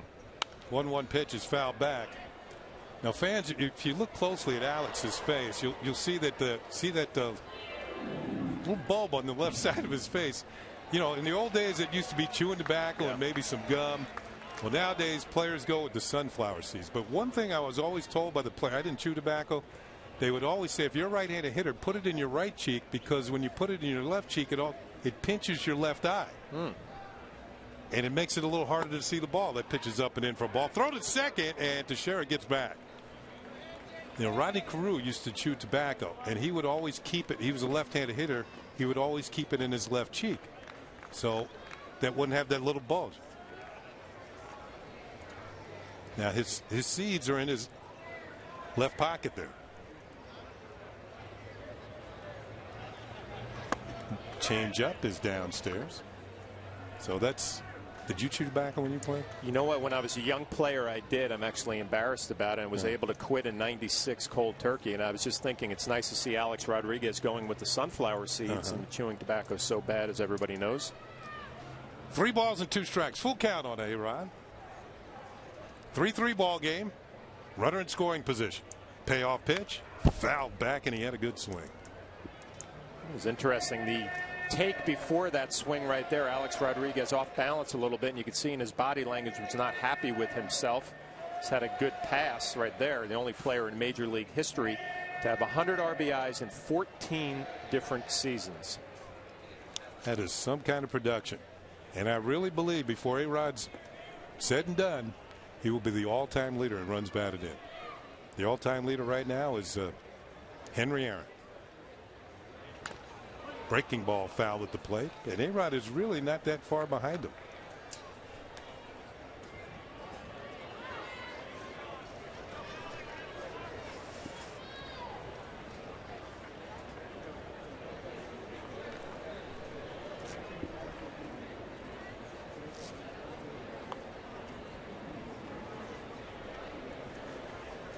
Cecil with another 3-2 pitch. In the dirt, and A-Rod has walked for the second time. Well, Alex is going to be pleased with that at bat. Able to look at some changeups, some breaking balls in the dirt. John Farrell, new manager in Toronto, looking on.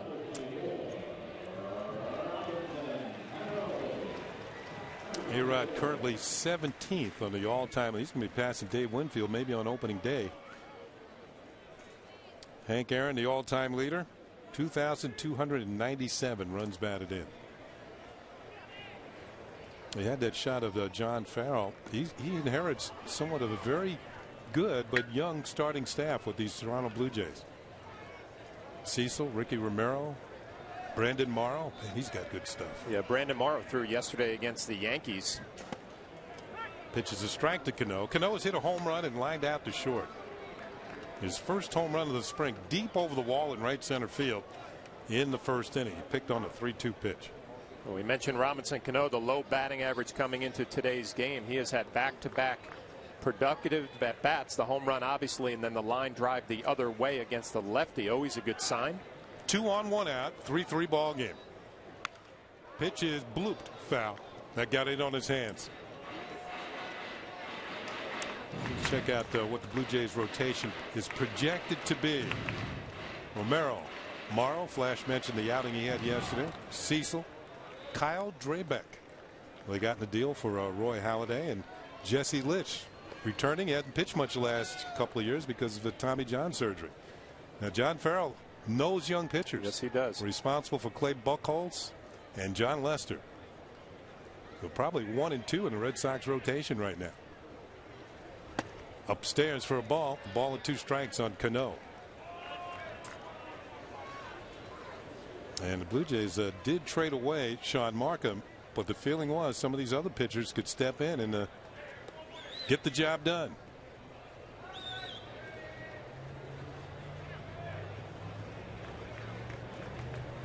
Cano behind on the count.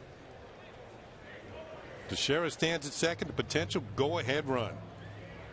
Upstairs again, and the count is 2 balls and 2 strikes. See that pitch count at 92 pitches. An elevated number. I mentioned earlier Freddie Garcia was looking for maybe 75 or 80, but John Farrell stretching out his young lefty, getting that pitch count up, getting him ready for beginning of the season. Well, after this outing, he should be ready.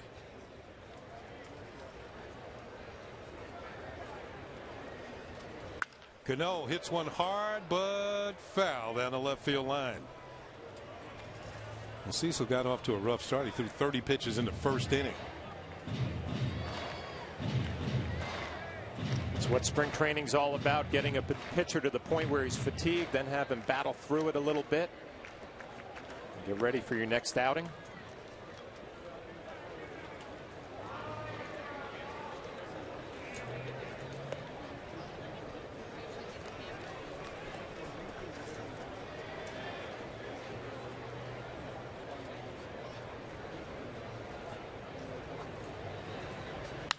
Cano hits it on the ground foul. He's putting in a representative at bat. He's doing a nice job. Looks like he's thinking the other way, and he got a fastball in, and he was able to take care of it pretty easy. I mentioned the 2 at bats this afternoon have been impressive. And maybe Robinson Cano finding something at the right time in spring training, and you ride it right on into the season. Cano was impressive during the postseason for the Yankees last year. 4 home runs in the championship series against the Texas Rangers. He's about the only Yankee who really hit well in that series. Breaking ball is lined foul. This one in the Yankee bullpen. And Cano hit .343 against Texas. Some of those pitchers will be in the game. Right now, not on call. Mariano's scheduled to pitch today. Yeah. I'm sure the fans will stick around for that. 2-2 pitch once again, and it's high ball 3. So Cano has fought the count full. Always call this the put up or shut up pitch. Wanted to get the pitcher to 3-2. That is Bruce Walton with the goatee right there. Now the pitching coach for the Toronto Blue Jays. Let's see if the runners go. They do not go. The 3-2 pitch is fouled off again by Cano. Nice battle here between Robinson Cano and Brett Cecil, and you know that fatigue has to be a factor with Cecil at this point. The pitch count getting close to 100. He's throwing everything he has at Robinson Cano, and he's fouling off some tough pitches. You know, prior to Cano's at bat, A-Rod had a lengthy at bat. That's how pitchers get tired. Fans, remind you this copyrighted telecast is presented by the authority of the New York Yankees and may not be reproduced or retransmitted in any form. And the accounts and descriptions of this game may not be disseminated without the express written consent of the New York Yankees. This will be the 10th pitch to Robinson Cano. It's on the way. And there's a fly ball to center field. Ghost went back and now can't make the play. The ball will drop in for a base hit. A bad read by the center fielder, and Cano gets a single. The bases are loaded with 1 out. Well, you see Ghost coming in. He's not going to be able to make the play, but he actually took a step or 2 back with the big swing from Robinson Cano. Looked like he was jammed a little bit. He went back flat-footed. He's trying to make up some ground. He cannot do it. A good read by Alex Rodriguez, was able to see that ball in front of him. He gets into second base easily, and Mark Teixeira scampers to third. That's a good point about Alex's base running, because a lot of base runners would have thought he was going to make the catch and been forced at second. So Cecil's out of the ball game. We're going to step aside as the Blue Jays go to the bullpen here in the 5th inning. So Brett Cecil leaves after 4 2/3 innings and leaves the bases loaded for Carlos Villanueva.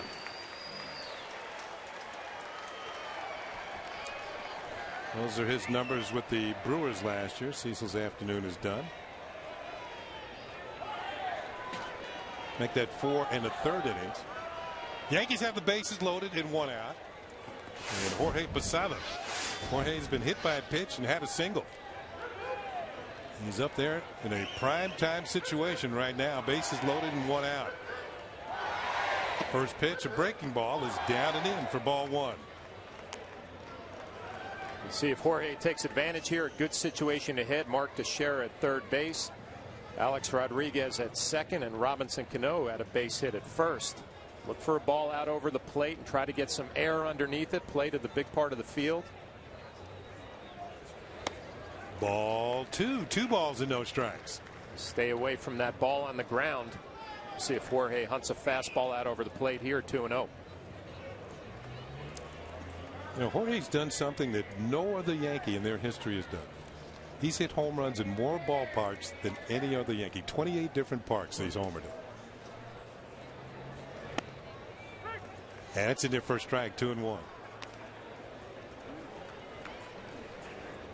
I'm sure he's had plenty of home runs here at Steinbrenner Field. Those don't count. I'm talking count in my book.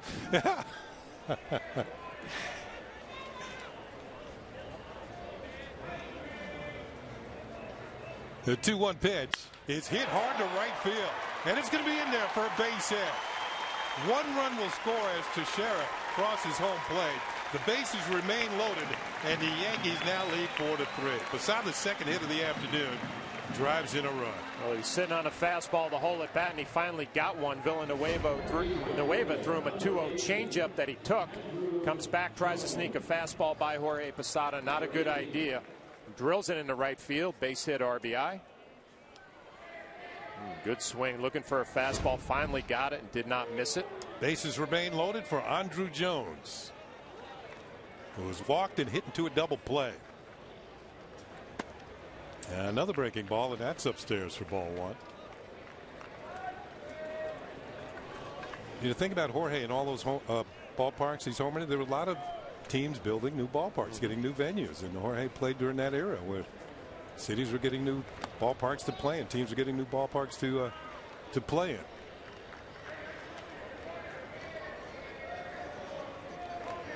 The count on Jones now. The Yankees have a chance to put a big number on the board here. They lead it 4-3, scoring 3 in the first, 1 more here in the 5th.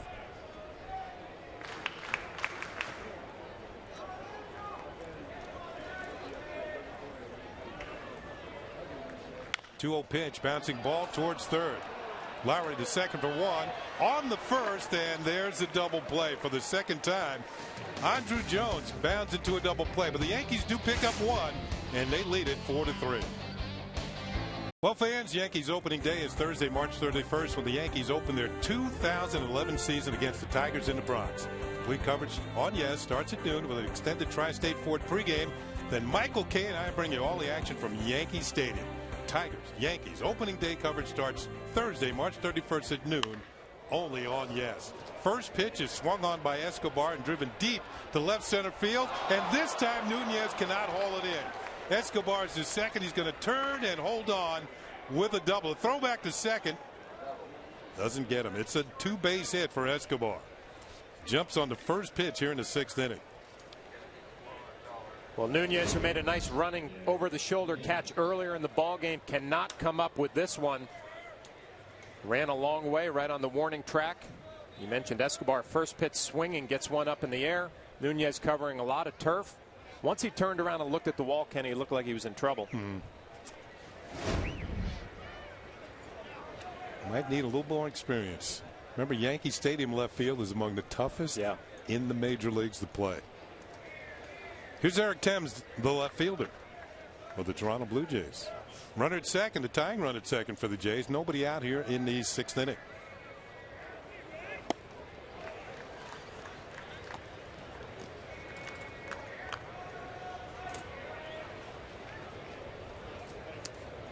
Like a split finger swung on and missed by Thames.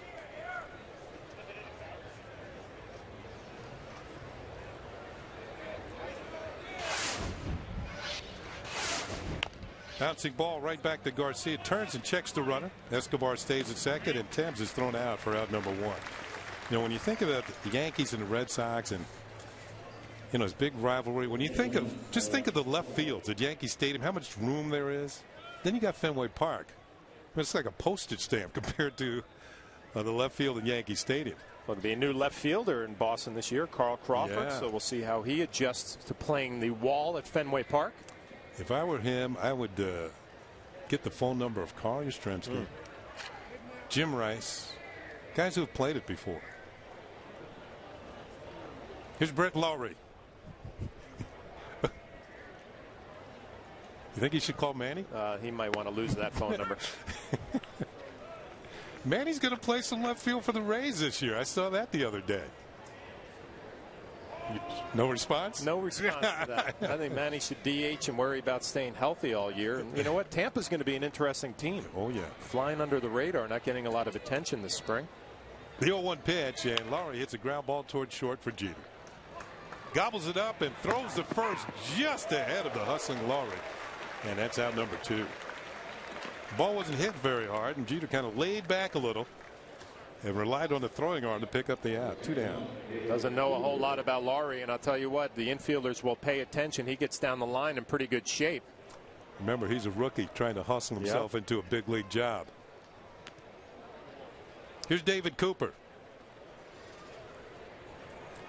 4 teams played over 500 in American League East. Only division in baseball could claim that. Blue Jays 11 games back. Very competitive. The Orioles are improved. We'll see them on Tuesday down in Sarasota. The likes of Vlad Guerrero, Mark Reynolds. Derek Lee, I don't know if he's healthy enough to play yet. That pitch is outside for ball. They got 3/4 of a new infield. The new mindset there with Buck Showalter, the end of last year, really played well down the stretch. And this American League East, you're going to have to earn every victory. J.J. Hardy at shortstop. That is on the corner for a call strike 1-1. David Cooper playing today. Adam Lind should be the first baseman for the Blue Jays this year. Lyle Overbay, who had been the Blue Jays first baseman for the last few years, now in Pittsburgh. Blue Jays let him walk. Pitch to Cooper. Nice stop by Romine behind the plate. Yeah, if you remember back to the 4th inning, Joe Girardi said that Garcia will throw a split finger that will go to both sides. Romine does a good job. And here you see the projected defense for the Toronto Blue Jays, what it should look like. You know, the big key for me, Kenny, the guys on the right side there, Lind and Aaron Hill, they both can have rebound years. Toronto could be dangerous.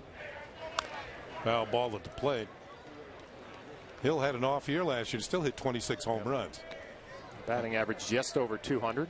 He's battling a quad injury right now, and Blue Jays hope to get him back and ready for the start of the season.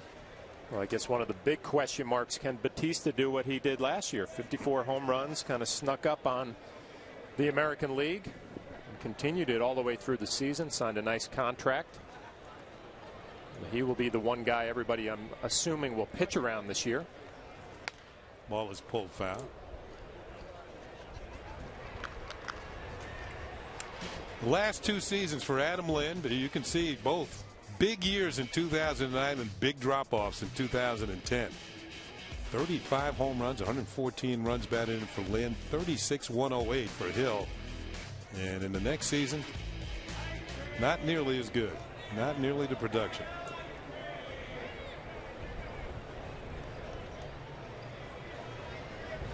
Cooper takes it low, and the count has run full at 3-2. You know, I think Hill has already won the comeback player of the year once. He's got a chance again, you're saying? Win it again. Yankee manager Joe Girardi looking on as Yankees lead by a score of 4-3. Pitch is hit high and deep, and there goes the lead. David Cooper with a 2-run home run completely out of Steinbrenner Field. And the Blue Jays lead by a score of 5-4. That ball was tagged. Cooper's second home run of the spring. You can see Freddie Garcia not happy with himself, and it looks like it's a slider down and in. Talk about it all the time. The left-handed hitters, they like that spot. The bat head just seems to drop into it perfectly. A long home run, 2-run shot. When you're a veteran pitcher, you've seen it before. You can tell the body language. He knows where this one is going to end up. Bouncing ball to it short for Derek Jeter off the bat of Arancibia. He's thrown out, and that's going to do it. But the Blue Jays jump back in front. 2-run home run gives them a 5-4 lead. 2011 Yankee season tickets are now on sale. Season ticket plans offer a number of great benefits, including savings of game day ticket prices. Several ticket plans also include postseason benefits. Season ticket plans are available on a full season and partial season basis, starting with an 11-game plan. To buy your season ticket plan today, call the number 212-YANKEES or log on to Yankees.com. Here we go, bottom of the 6th inning. Austin Romine's going to lead it off. He's hitting to a fielder's choice and popped out to second, 0 for 2. Blue Jays 5, Yankees 4. Pitches outside, ball 2. 2 balls and no strikes. Carlos Villanueva in their relief of Brett Cecil.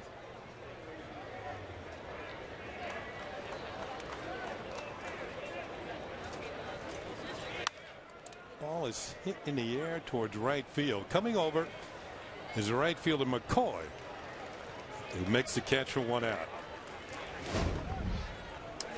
Here's Eduardo Nunez not making the play in left center field. A tough over the shoulder catch, and you see Robbie Thompson, third base coach, works with the outfielders. What do you say, Kenny? School is in session? Yeah, I think he's telling him, try and get back to a spot. You know, don't try and make that over the shoulder again. It looks nice. I mean, but not everybody's Willie Mays, you know? Yep. So get back there and you kind of turn and then make the catch if you can. Here's Melky Mesa. Good curveball in there for a strike. Mesa's grounded out and struck out. He's 0 for 2.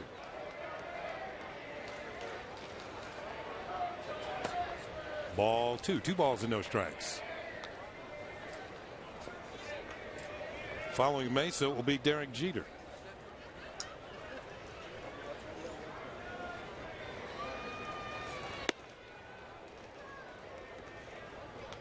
Count is 2-1.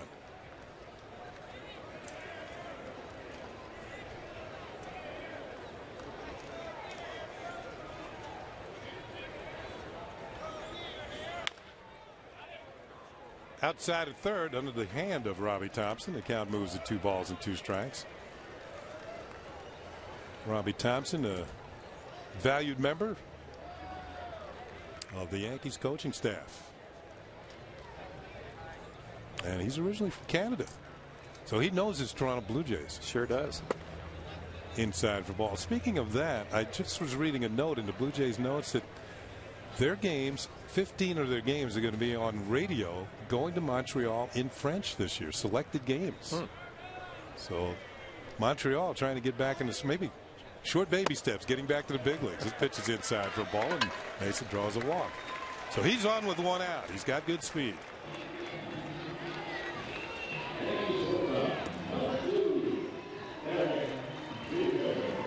Arancibia talking it over with Villanueva. Jeter comes to the plate. Derek's had himself a good afternoon. He is 2 for 3 with a run scored and his first stolen base of the spring.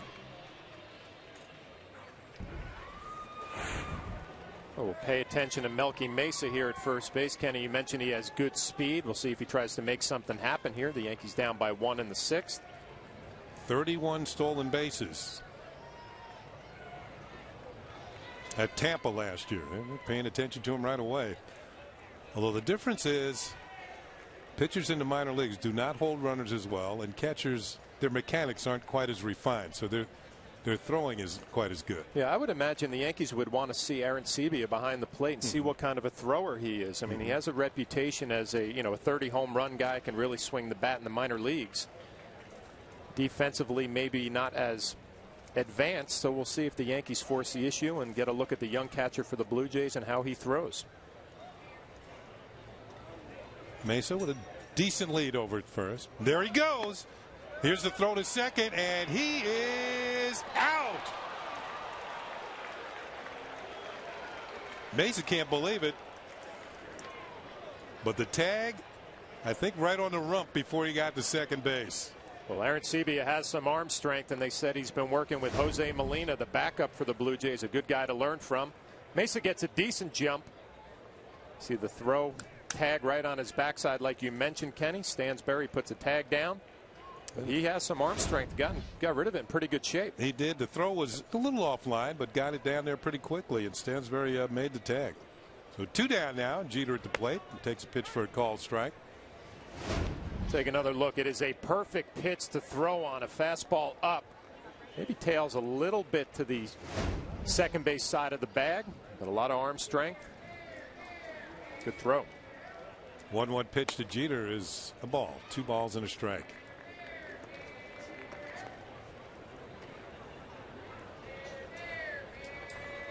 Well, if the Yankees learn anything, they learned that he's got a decent arm, huh? He does.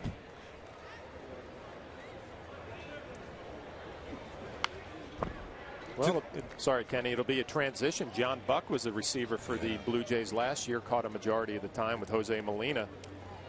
They let him go as a free agent. He signed with the Marlins, feeling that they've got a former #1 pick ready to come on. MVP of Pacific Coast League, but primarily because of his hitting.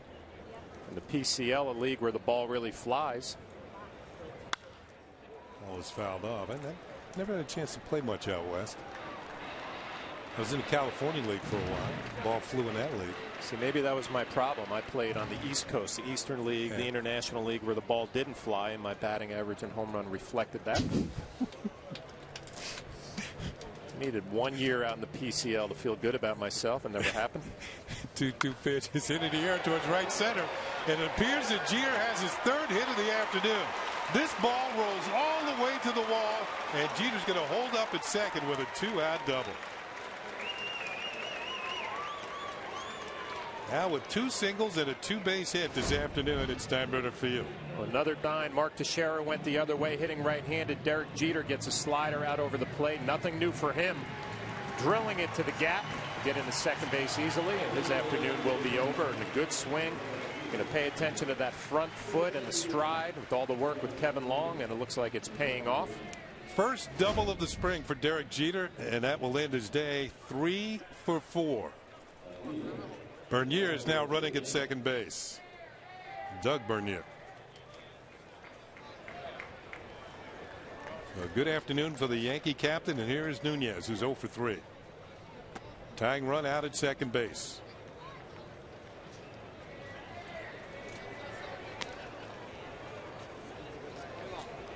It appears he's getting that stride thing down. We should all stride so well.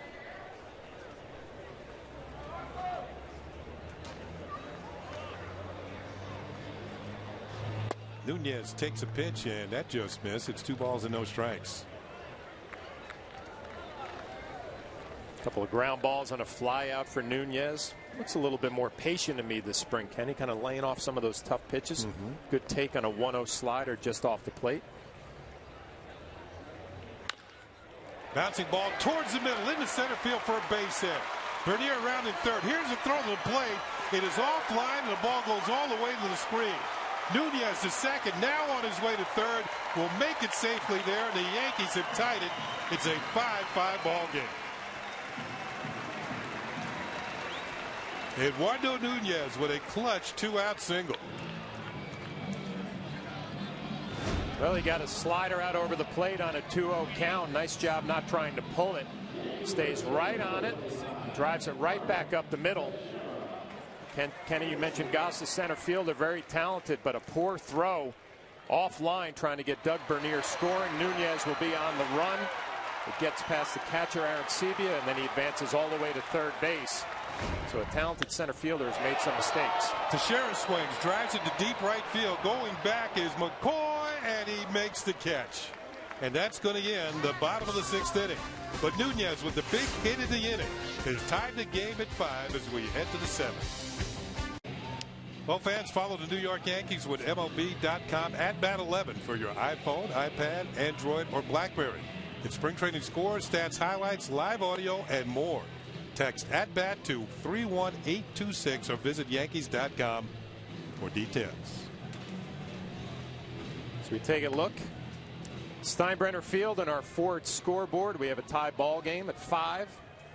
10 hits for the Yankees, 5 for the Blue Jays, 1 error for the Blue Jays. And we also have a new pitcher this afternoon in the 7th inning. Mariano Rivera will get his inning of work. Used to seeing him pinch the 9th.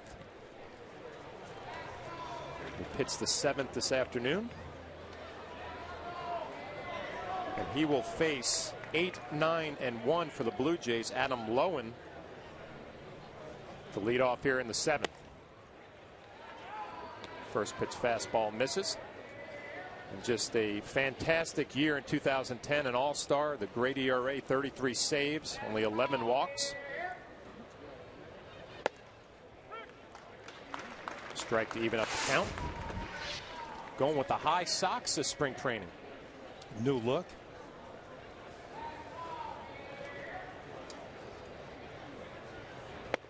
Another fastball for a strike, and I was mistaken. He's going to face 7, 8, 9 this inning. Adam Lowen. You know, think about it. Wearing the high socks, he made his first appearance. New look, but same old Mo. And he struck out the side on 12 pitches in his first outing. There you go. Just perfectly located on the outer half for strike 3. First out here in the 7th. Let's check out this resume. 16 years, all with the Yankees. Made the All-Star team 11 times. 5-time world champion, 559 saves.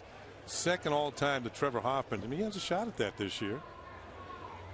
8-1 in postseason.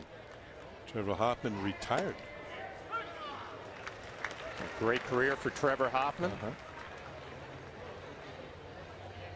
Anthony Gose, 0 for 2 on the afternoon. Fouls off a cut fastball in on the hands, and I got to believe Kenny Austin Romine behind the plate. Never gets old catching a future Hall of Famer, Mariano Rivera. Big thrill, even though it's the 7th inning of a spring training game. It's got to be a thrill as a hitter to step in there against him. Until now. Little backdoor cutter for strike 3. 2 strikeouts in a row, both looking the Blue Jays. It's amazing how he sets up one pitch to the next one. Remember the cutter in on the hands that was fouled off? Now you got the hitter thinking inside all the way. Is he coming in there again? And he can paint that outside corner, and you're back in the dugout.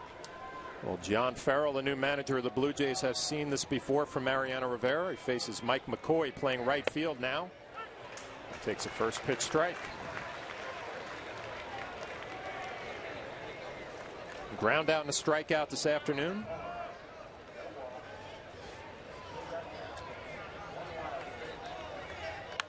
A little sinker in on his hands. He fights off to first base. A new first baseman, Jorge Vasquez El Chato, makes the play. So Mariano Rivera, an easy 1-2-3 inning with a couple of strikeouts. We are back for the bottom of the 7th. Tie ball game here at Steinbrenner Field, 5-5. Alex Rodriguez will lead off the bottom of the 7th. Takes a fastball for strike 1, having a nice afternoon. Double and an RBI, couple of walks. Facing Carlos Villanueva.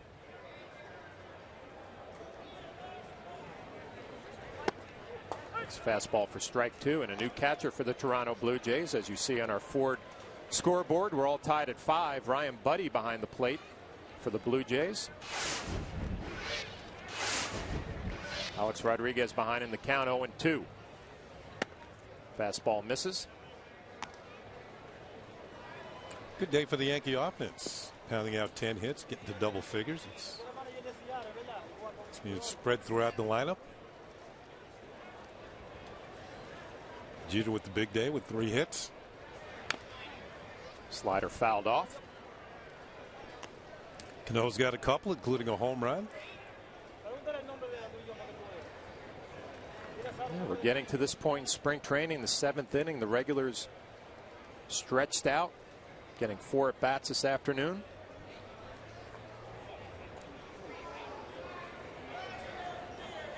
There'll be a 1-2 to Alex Rodriguez, another breaking ball down in the dirt. Don't want to leave out Jorge Posada. He got a couple hits today, one from each side of the plate, drove in a run.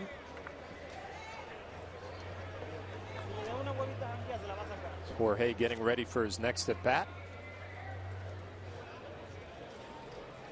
2-2 from Villanueva.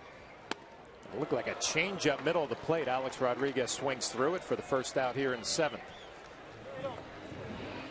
Let's take a look at our game summary, which is presented by Lincoln. Tie ball game, like I mentioned, 5-5. Robinson Cano, a 2-run home run. Freddie Garcia, 6 innings, 5 hits, 5 runs. Did not walk a batter, and he had 6 strikeouts. And Brett Cecil, 4 1/3, 7 hits, 4 runs, 3 walks, and only 1 strikeout for him with 98 pitches. Kind of an unusual day for Freddie Garcia. You mentioned the 6 strikeouts, no walks. Robinson Cano, first pitch swinging, gets underneath a breaking ball. Goss underneath it in center field for the second out. But he had a couple of stretches, speaking of Garcia, where he just struggled a bit. Fourth inning and then the 2-run homer in the 6th inning.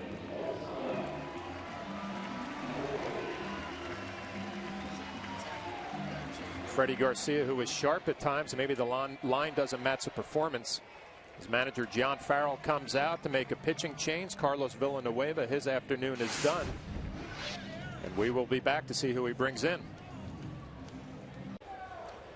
We are back. The new pitcher, Casey Jansen, for the Blue Jays.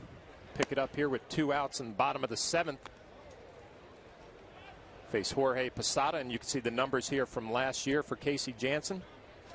5-2 with a 3.67, 63 strikeouts and 68 2/3. Came back from a shoulder injury. Had a productive year out of the pen last year for the Blue Jays. At one time, he was thought of as being a starter for these Blue Jays. But the shoulder problems have now relegated him to the bullpen. He's done a pretty good job. You know, he's bounced back. I always thought he was a little deceptive, Kenny, with that motion that he has. A lot of leg drive with that back leg. Really drops and drives. Jorge Posada rips one to first base right at David Cooper. So Jorge, who's had a nice afternoon, a couple of base hits and an RBI, hits another ball right on the button. But unfortunately for him, right at David Cooper. We're still tied. Following Mariano Rivera to the mound will be Mark Pryor, and that's what he has done so far this spring. This will be his 6th appearance, 1.93 ERA, 4 walks, 2 hits, 6 strikeouts in 4 2/3 innings, and opponents are hitting just 125 against him. So Pryor, the 3rd Yankee pitcher of the afternoon. Freddie Garcia started. Mariano Rivera, a couple of strikeouts in his lone inning. Here's Pryor's first pitch. A lot of movement on the fastball, and it's inside for ball 1. Here are the changes defensively for the Yankees. In the outfield, it's Pena, Maxwell now, and Jordan Perez in right field. It's Justin Maxwell in center. Ronnie Belliard at third base. Kevin Russo at second. And Jesus Montero now doing the catching. There's a pitch for a call strike. Mark Pryor signed by the Yankees as a free agent over the winter. Trying to work his way back to the big leagues after many arm problems. Great pitcher for the Chicago Cubs. Good breaking ball, swung on and missed, and it's 1-2. Yeah, good tight spin on that breaking ball down and away for Mark Pryor. Has some good numbers here in spring training, getting an opportunity. Ooh. I guess the question, Kenny, can he stay healthy? I mean, can he get a spot in this bullpen and be able to go out there and pitch back-to-back days? 94 on that fastball. That's the best I think we've seen this spring training. Usually he's been somewhere around 90, 91. A good sign for him and the Yankees right there. When pitchers had arm problems, a lot of the recovery is a mental recovery. Pitches fouled to the plate, just thinking that I'm not going to hurt myself if I throw the ball, and just throw it the way I want to. 2nd overall pick by the Cubs in the 2001 draft. 18-6 during an all-star season in 2003, and was a pitcher during the Steve Bartman incident in Game 6 of 2003 NLCS. Cubs went on to lose the Marlins. Of course, the Marlins went on to win World Series that year, defeating the Yankees. Call, strike 3. Stansbury is gone. So Pryor, a little pop on this fastball, Flash. Yeah, he threw a split finger the pitch before and then rears back. A little bit of movement inside. Stansbury cannot hold up. The pitch was down the middle of the plate anyway. 9 Blue Jays have struck out in this afternoon's game. 6 for Garcia, 2 for Mariano Rivera, now 1 for Mark Pryor. Here's Yunil Escobar, the shortstop. He's had a good day. 2 for 3. Breaking ball hangs a little high. Ball 1. He has scored 2 of the 5 Blue Jay runs. It was Mark Pryor and Kerry Wood. So throwing some rarefied heat in Chicago. Ball is fouled off to the right. A ball and a strike.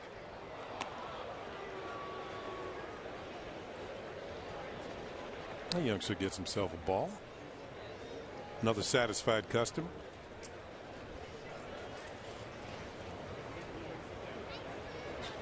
Be interesting to see if John Farrell has Escobar batting second all season long, because he is up there hacking away. He's not going to walk very often. Took that one for a call strike. Well spotted fastball at the knees on the outside corner. Yeah, and that's a velocity we're used to seeing as you see John Farrell looking on. About 90. Really has to rely on locating the fastball. See if he comes back to that big power curve down and away. He's got a nice easy motion. Tried to get him to bite. He wouldn't do so, and the count is 2-2 on Escobar. But Kenny, you're 100% right with the mental part of a guy coming back from an injury. The ability to kind of rear back and know that you're not going to hurt yourself again. You know, Mark's been out of the game for so long. Maybe he's getting to that point this spring where he has confidence. He's healthy. Fouled off again by Escobar. Count remains at 2-2.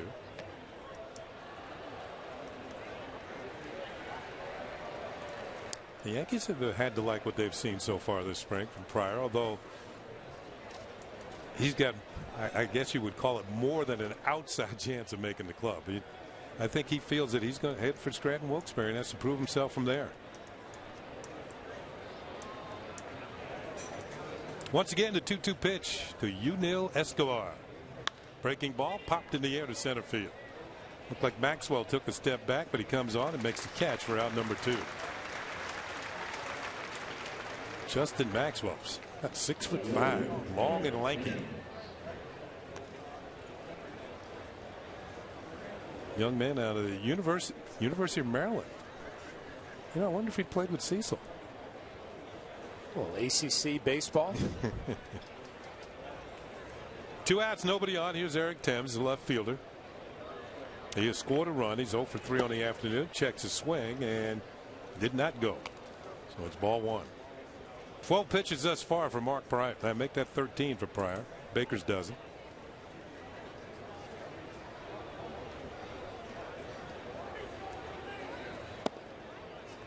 Two balls and no strikes. The regular left fielder for the Blue Jays this year should be Travis Snyder. Good looking young hitter who had some injury problems last year. Thames lifts one foul back over the Blue Jays dugout. Well, and our good friend from the old Yankee days, Juan Rivera, right now a Toronto Blue Jay. Give them some right-handed pop.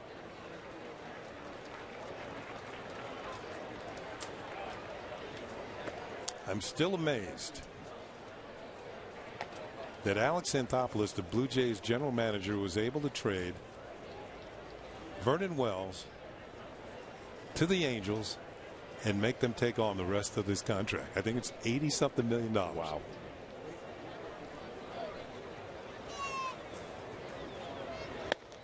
Swing and a miss. Good fastball there. You know, Vernon's a good player.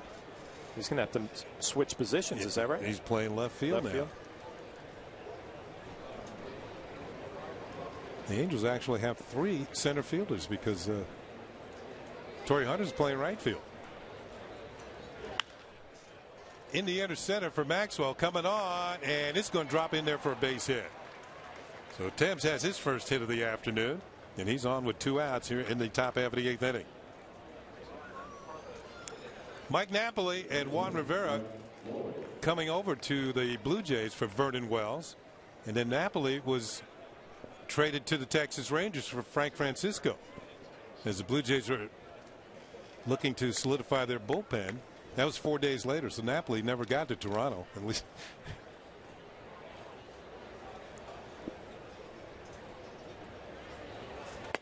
There's a pitch for a called strike to Brett Lowry.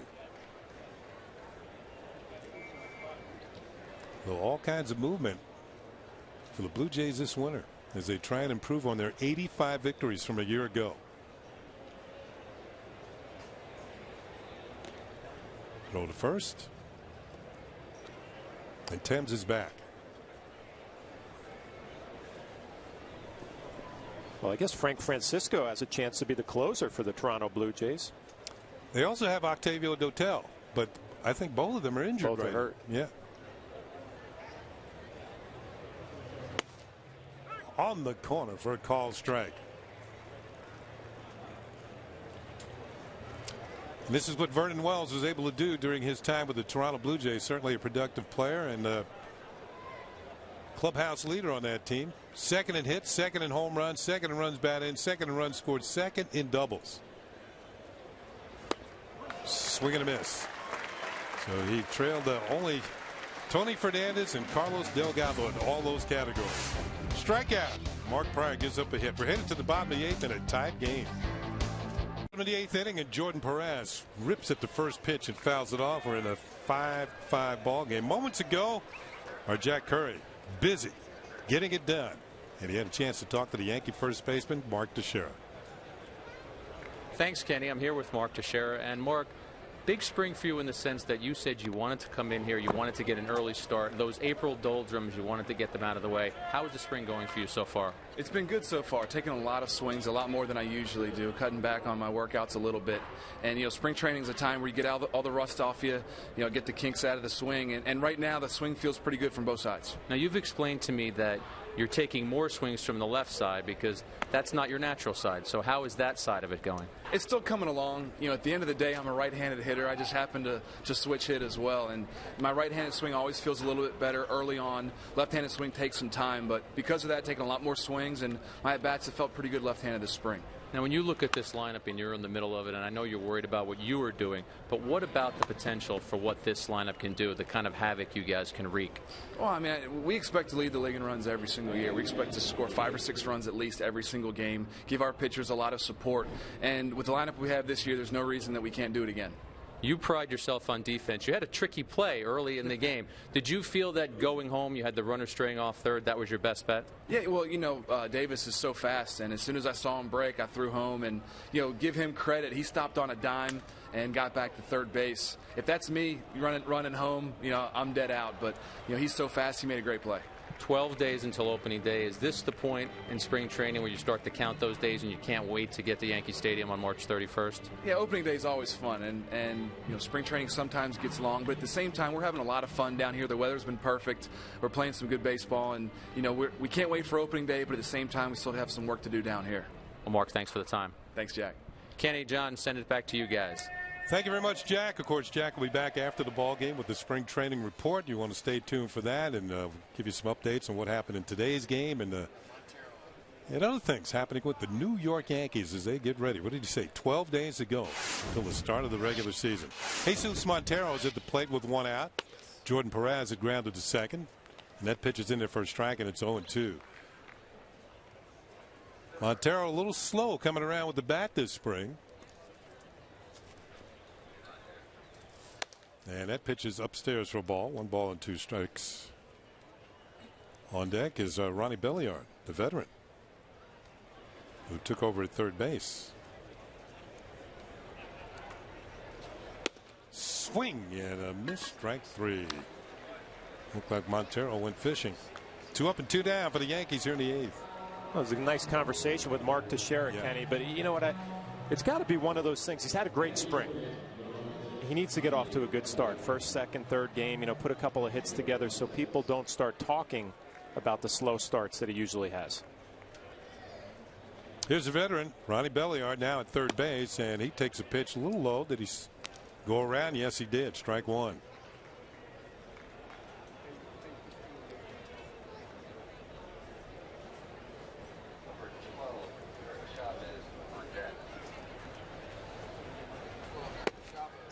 That is in there for a strike, and it's 0-2. Casey Jansen throwing a lot of strikes, working out of the bullpen for the Jays.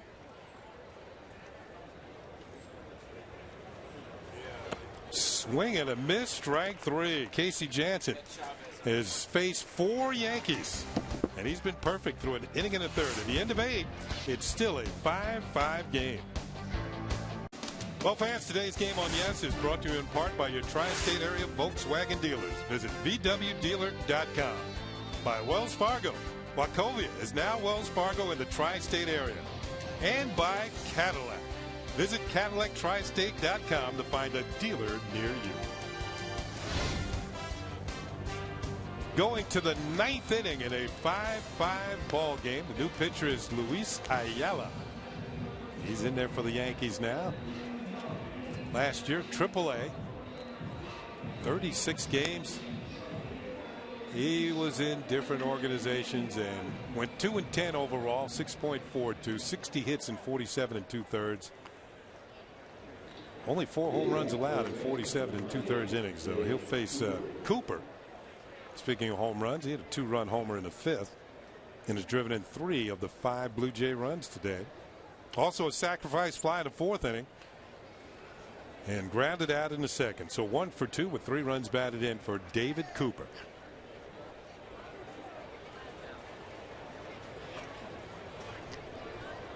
He'll be followed by Buddy and Lowen. And the first pitch to Cooper is a call strike. Mark Pryor worked an inning, gave up a hit, had himself a strikeout, didn't walk anybody. Looked very smooth. Pitches outside, 1-1.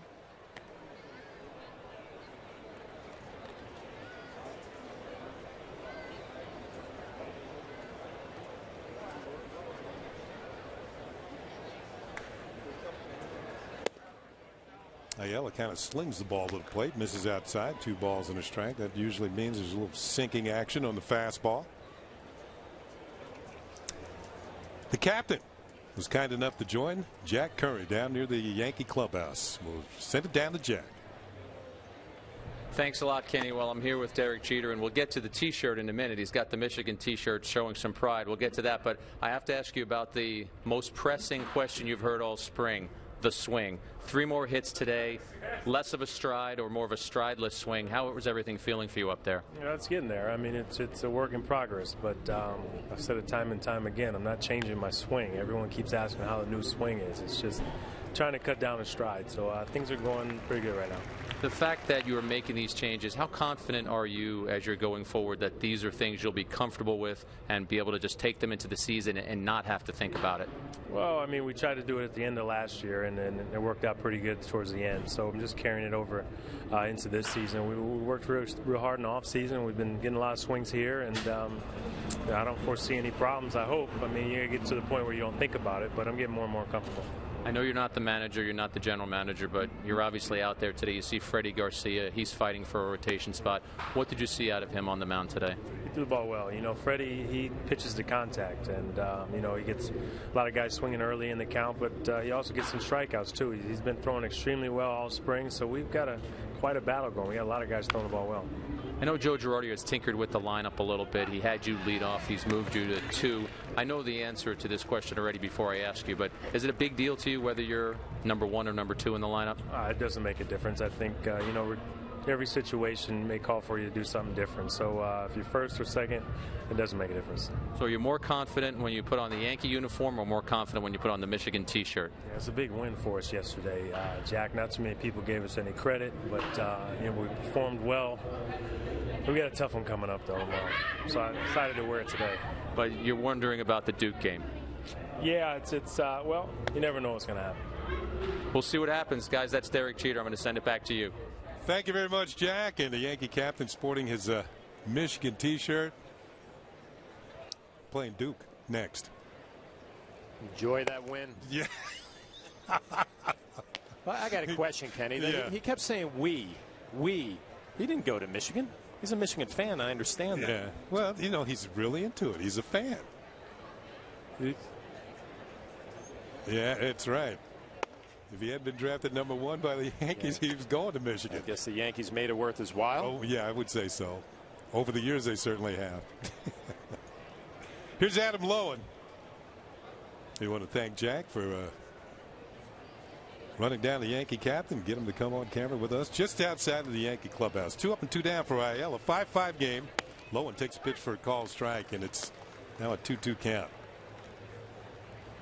I think one thing we should point out, if the Jays do not score here, you go to the bottom half of the inning, and if we should complete 9 innings tied, this game has a chance to end in a tie.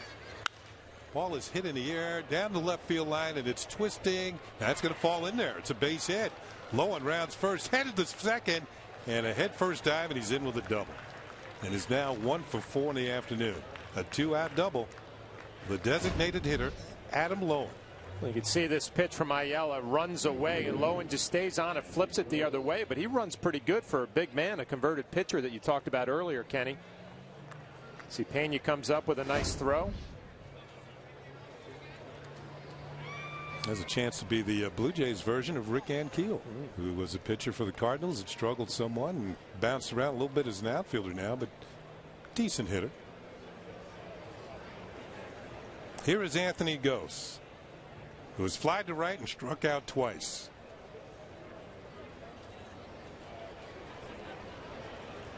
We haven't had a chance to really see his speed this afternoon. He didn't see that. Swing and a miss, strike one. 8 stolen bases for Goss this spring and only been caught one time. A little late on that fastball right there. It looked like Ayala straightened one out, had a little something extra on it. Very tardy.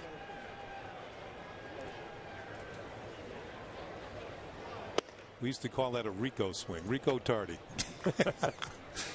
As opposed to Rico Carty, great outfielder for the Braves for years, a batting champion in the National League. The Braves in those days had some great hitters. They had Orlando Cepeda, Hank Aaron, and Rico Carty. Fly ball to center field for Justin Maxwell. He's going to make the catch, and we indeed will go to the bottom of the 9th inning. The Yankees have a chance to walk it off. It's a 5-5 game. New pitcher for the Toronto Blue Jays, a left-hander, Robbie Lewis. 14 games, 6.75, 20 hits in 18 2/3 innings, 15 strikeouts, 8 walks, and 4 homers allowed. And he will face the top of the order. We're going to have a pinch hitter right off the bat for the Yankees.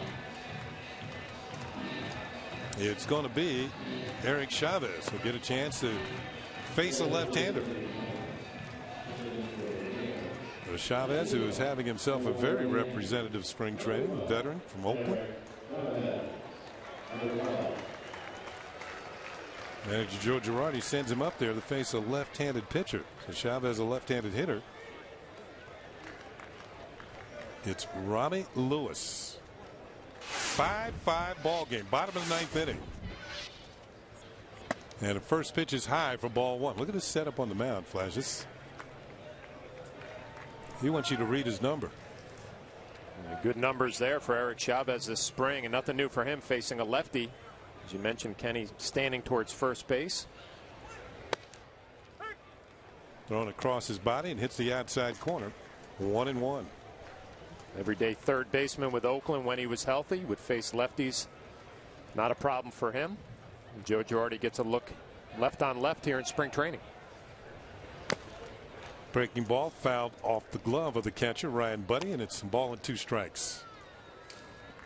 Chavez, of course, is one of the top fielding third basemen and an offensive threat for the Oakland A's. 6 straight Gold Gloves. At the end of the season, it just mail it to his house.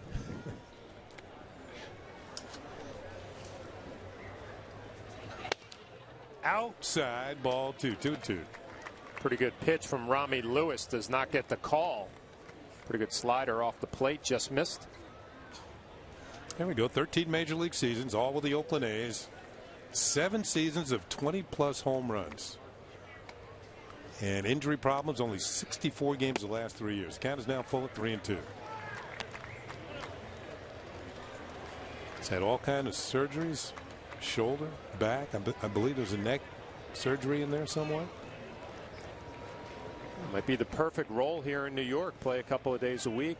Try to stay healthy. Here's the 3-2 pitch.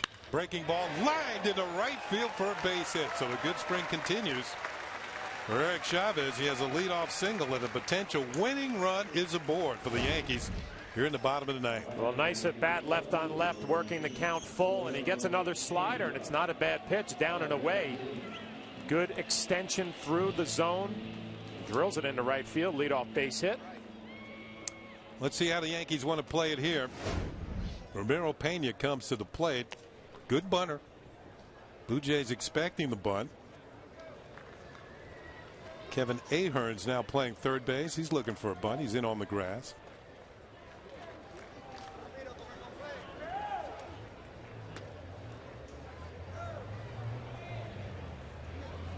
There's the bunt, and it's a good one. Going to be a tough play. Lewis recovers and throws out Pena, but give him a sacrifice. He was very good at that last year. Whenever called upon to move a runner across, he would get the job done more often than not. Yeah, getting congratulated by his teammates. Joe Girardi gives him a little, and it's a perfectly executed bunt. You give Rami Lewis some credit. A nice play. Pick up the out. You're a bench player for the Yankees or any other major league club for that matter. The ability to lay down a bunt in a big spot. Nice job. Lewis did make a good play going with the bare hand to come up with that. Here's Vasquez. Jorge Vasquez, who's having himself a very good spring, shown some power, and he's up there with a chance to win the ball game here at the bottom of the 9th inning. And the first pitch a little high, maybe a little away. Ball 1.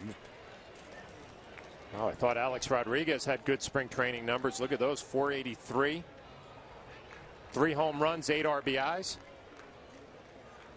Big spot right here, heading to count 1-0, chance to win this ball game.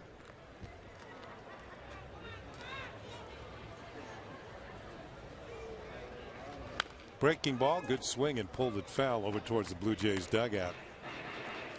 I know Ghost in center field has a lot of speed, but he's playing towards right center. I don't know if I would do that against a left-hander. Big gap in left center field. Especially when Vasquez just had a slider down and in, a good pitch to pull to that gap.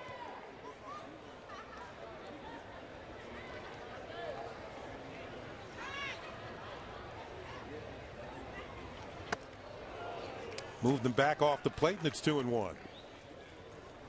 Kenny, we saw the numbers in spring training. They're impressive, but even the ability to come in a game late like this situation, you know you're only going to get 1 at bat. Not the easiest thing to do late in the spring training game. He's hit whether he started, pinch hit late. Opened up a lot of eyes. Made a lot of bus trips. Yep. Chase went out of the zone there, a little too anxious, and the count is 2 balls and 2 strikes. Only 76 games, 18 home runs, 62 RBIs. Very productive.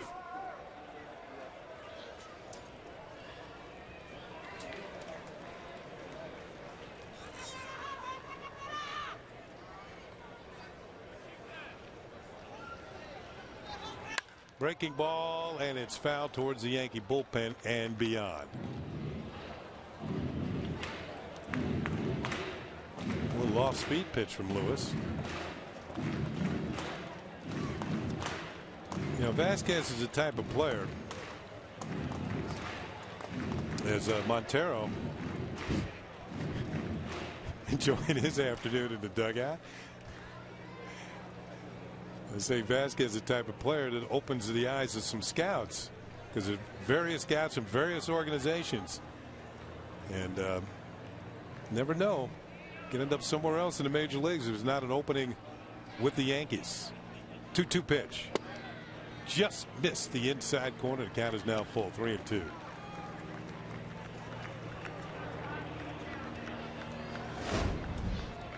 Rami Lewis tries to freeze Vasquez inside with a fastball just off the plate. Showing a good eye this spring.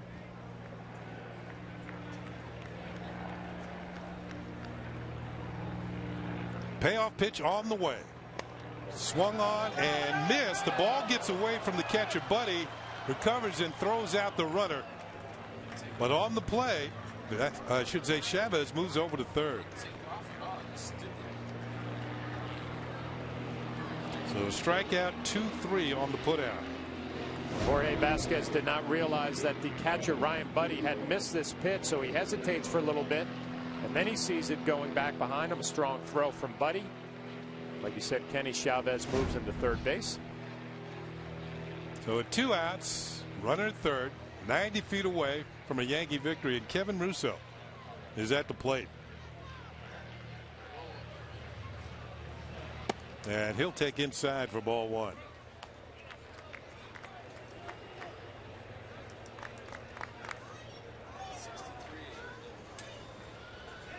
For the Yankees, 5 runs, 11 hits, no errors. For the Jays, 5 runs, 7 hits, and they have made 1 error.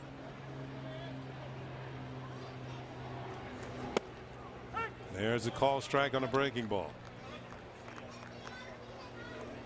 Kevin Russo in spring training, 2 for 17. I've always liked his approach at the plate. Nice and simple. Not a whole lot of movement with his lower body. Uses his hands to hit.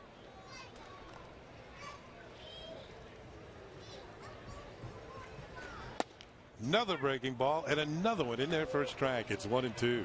2 tough pitches back to back to Russo. A slider down and in, one backdoor in the outside half. Eric Chavez taking a short lead off of third base. Got to be thinking about a possibility of a wild pitch here. Get a good jump off of third.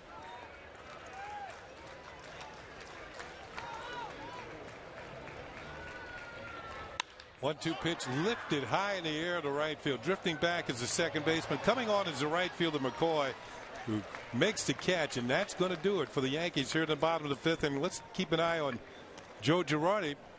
It appears that the Yankees and the Blue Jays, is this game going to continue? The Yankees have the... Well, today after the game, stick around for an all-new Yankees spring training report presented by Lincoln, as the Yes team continues the countdown to opening day with the latest roster moves and all the news from Tampa. Yankee spring training report live today after the game only on Yes. You're looking at Jesus Montero, the young Yankee phenom catcher. We'll hear from him on our spring training report. Some changes for the Yankees. Chavez is now at third base. Rafael Belliard is moved to second base. That is Ramiro Pena at short. Kevin Russo is now in left field. And the new pitcher is Ryan Pope. And he is facing Mike McCoy, leading it off here in the top of the 10th inning.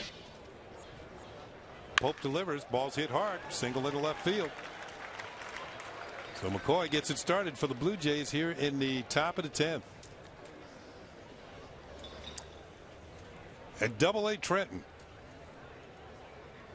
they were blessed to have Pope on their team. 46 games. 88 hits in 94 to third innings, 85 strikeouts. That's impressive.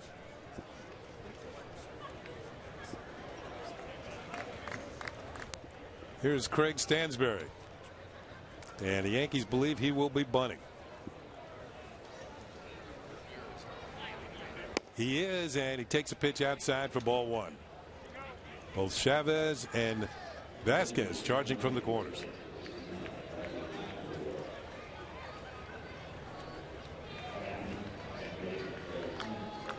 Stansberry took over for Rajai Davis, who started the game. Davis had himself a 1-for-2 afternoon with a run scored. Squares the bunt again, takes another pitch high for ball two. 2 balls and no strikes.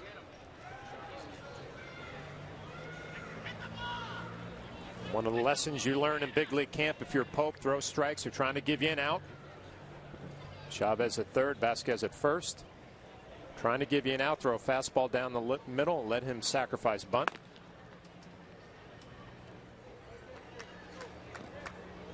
Let's see if the Blue Jays change things up here now that he's ahead. 2 balls and no strikes. You know, you might be thinking the same thing. John Farrell might be saying he's going to throw him right down the middle. Why don't I send a runner and try for a hit and run instead? Nope, the bunt. And it's a good one. Pope looks, throws on the first for the out. So a well executed sacrifice bunt by Craig Stansberry puts the go ahead run at second base. Yeah, he has a decision. He can go to second base if he wants to. The catcher Montero should be barking signals. Decides to take the easy out at first.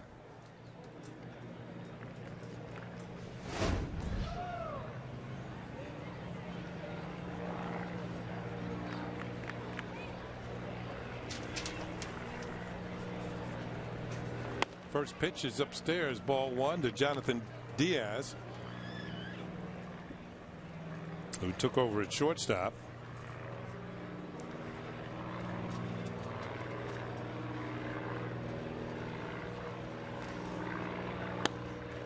That is in there for a strike. Yunel Escobar had a very good day. He was 2 for 4 with a couple of runs scored. Single and a double. In the dirt, knocked down by Montero. And that'll move the count to 2 balls and a strike. Good block by Montero. We talked a lot about Romine doing a good job behind the plate defensively, and a good block right there from top prospect Jesus Montero. If you're wondering where the Yankees are going to be tomorrow, they'll be on the road in Clearwater to take on the Philadelphia Phillies. CC Sabathia will get a start against Joe Blanton. There's one to the corner, 2-2. That's at beautiful Bright House Field in Clearwater, Florida. Tell you what, the spring training venues nowadays, can't wait to get to spring training.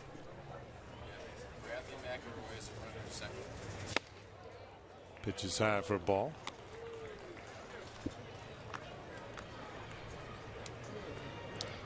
New runner at second base is Bradley McElroy. He's the pinch runner. And he's got himself a decent lead. Here's the 3-2 pitch, and it's bounded towards short. Pena charges, comes up with a good hop, throws on to first. Got rid of it quickly, and that's out number 2. McCoy moves over to third base. I should say McElroy moves over to third base. Well, Ramiro Pena came into this game, played left field. Now he's moved to shortstop. Nice job going to his right. Joe Girardi is going to make a pitching change. Joe Girardi is going to bring in a left-hander with 2 outs here in the 10th.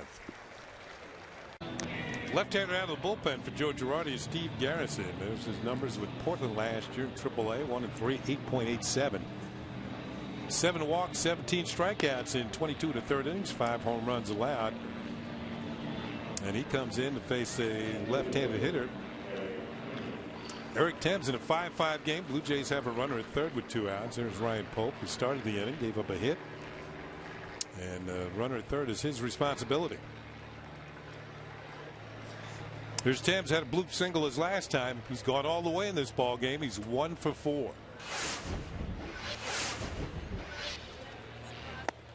Late swing and a miss. Strike 1. A good slider from Garrison. Some pressure on Montero. Every time you call an off-speed pitch, you got to be in position to block the baseball. Runner on third. McElroy taking his lead.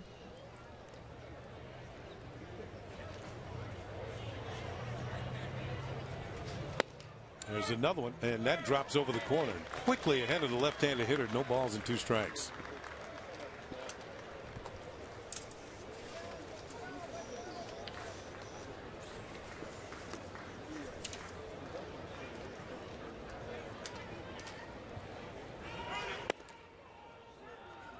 Didn't get Thames to bite, and the count goes to 1-2.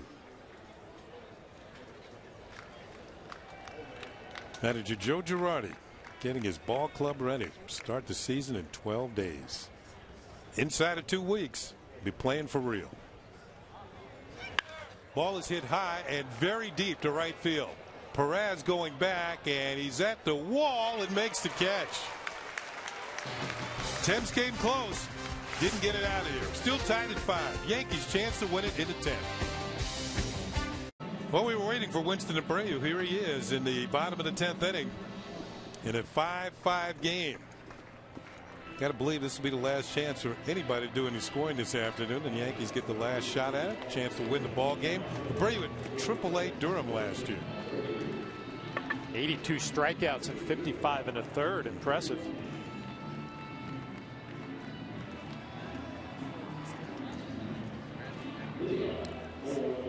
Got a new player in right field for the Jays. It's going to be Bradley McElroy, who was a pinch runner. So Abreu will face Justin Maxwell.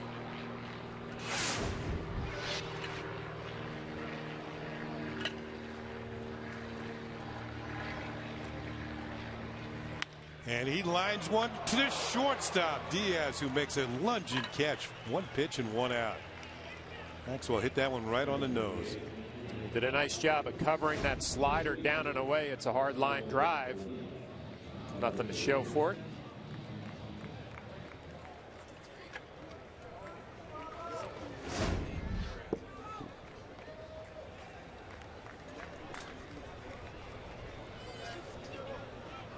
Gustavo Molina is now hitting.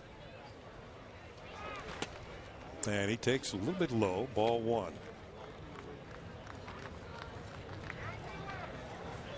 Molina in Jorge Posada's spot in the order. Takes over as a DH. Posada was 2 for 3 on the day. Off-speed pitch, swung on and miss.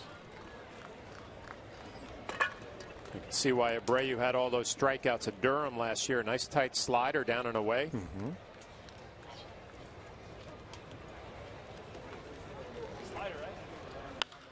Ball hit in the air to left field, down the line and curving. No, it is a foul ball. He dropped it. Tim's got near that wall, and that'll make you come up a little short with the reach. Ball in and out of the glove. That's a shortstop. Diaz going after it, and Tim's had it for a second there, and the ball fell out of the glove in foul territory. So Molina's at bat will continue.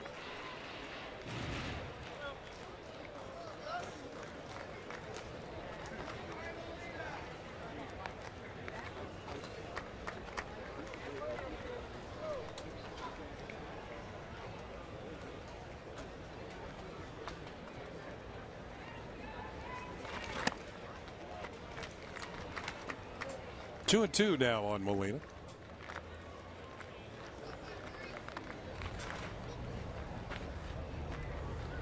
That is the heralded rookie Manny Banuelos. Swing and a miss, strike 3. 2 up and 2 down. Well, Molina had a slider to hit and he missed it. Good slider down and away from Abreu. Banuelos just getting some work in the bullpen.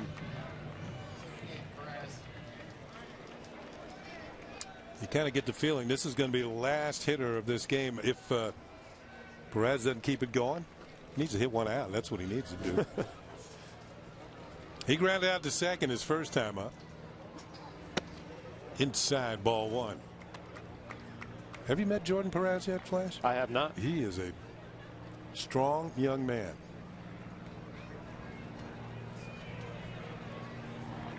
That's 6'5". Swing and a miss, and it's 1-1. He doesn't get cheated up there. Nice tall stance. He had an idea of what needs to be done. That's right.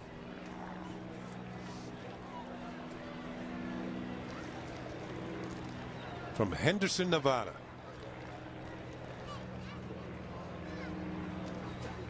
Swing and a miss, strike 2. You can see why Abreu would be tough. He's got that herky-jerky delivery. You can be tough on right-handed hitters. Yeah, good action down and away, but you're right. He kind of jumps at the hitter. Tough to pick up the spin on that slider.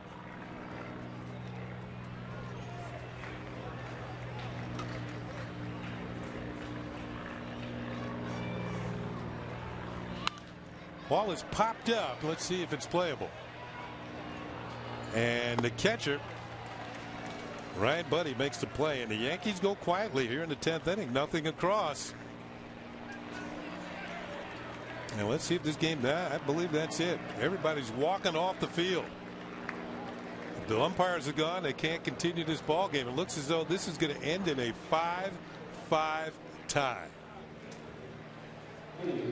So that's it from Steinbrenner Field this afternoon. It's the Yankees 5 and the Blue Jays 5. We'll be back with a wrap-up in just a moment.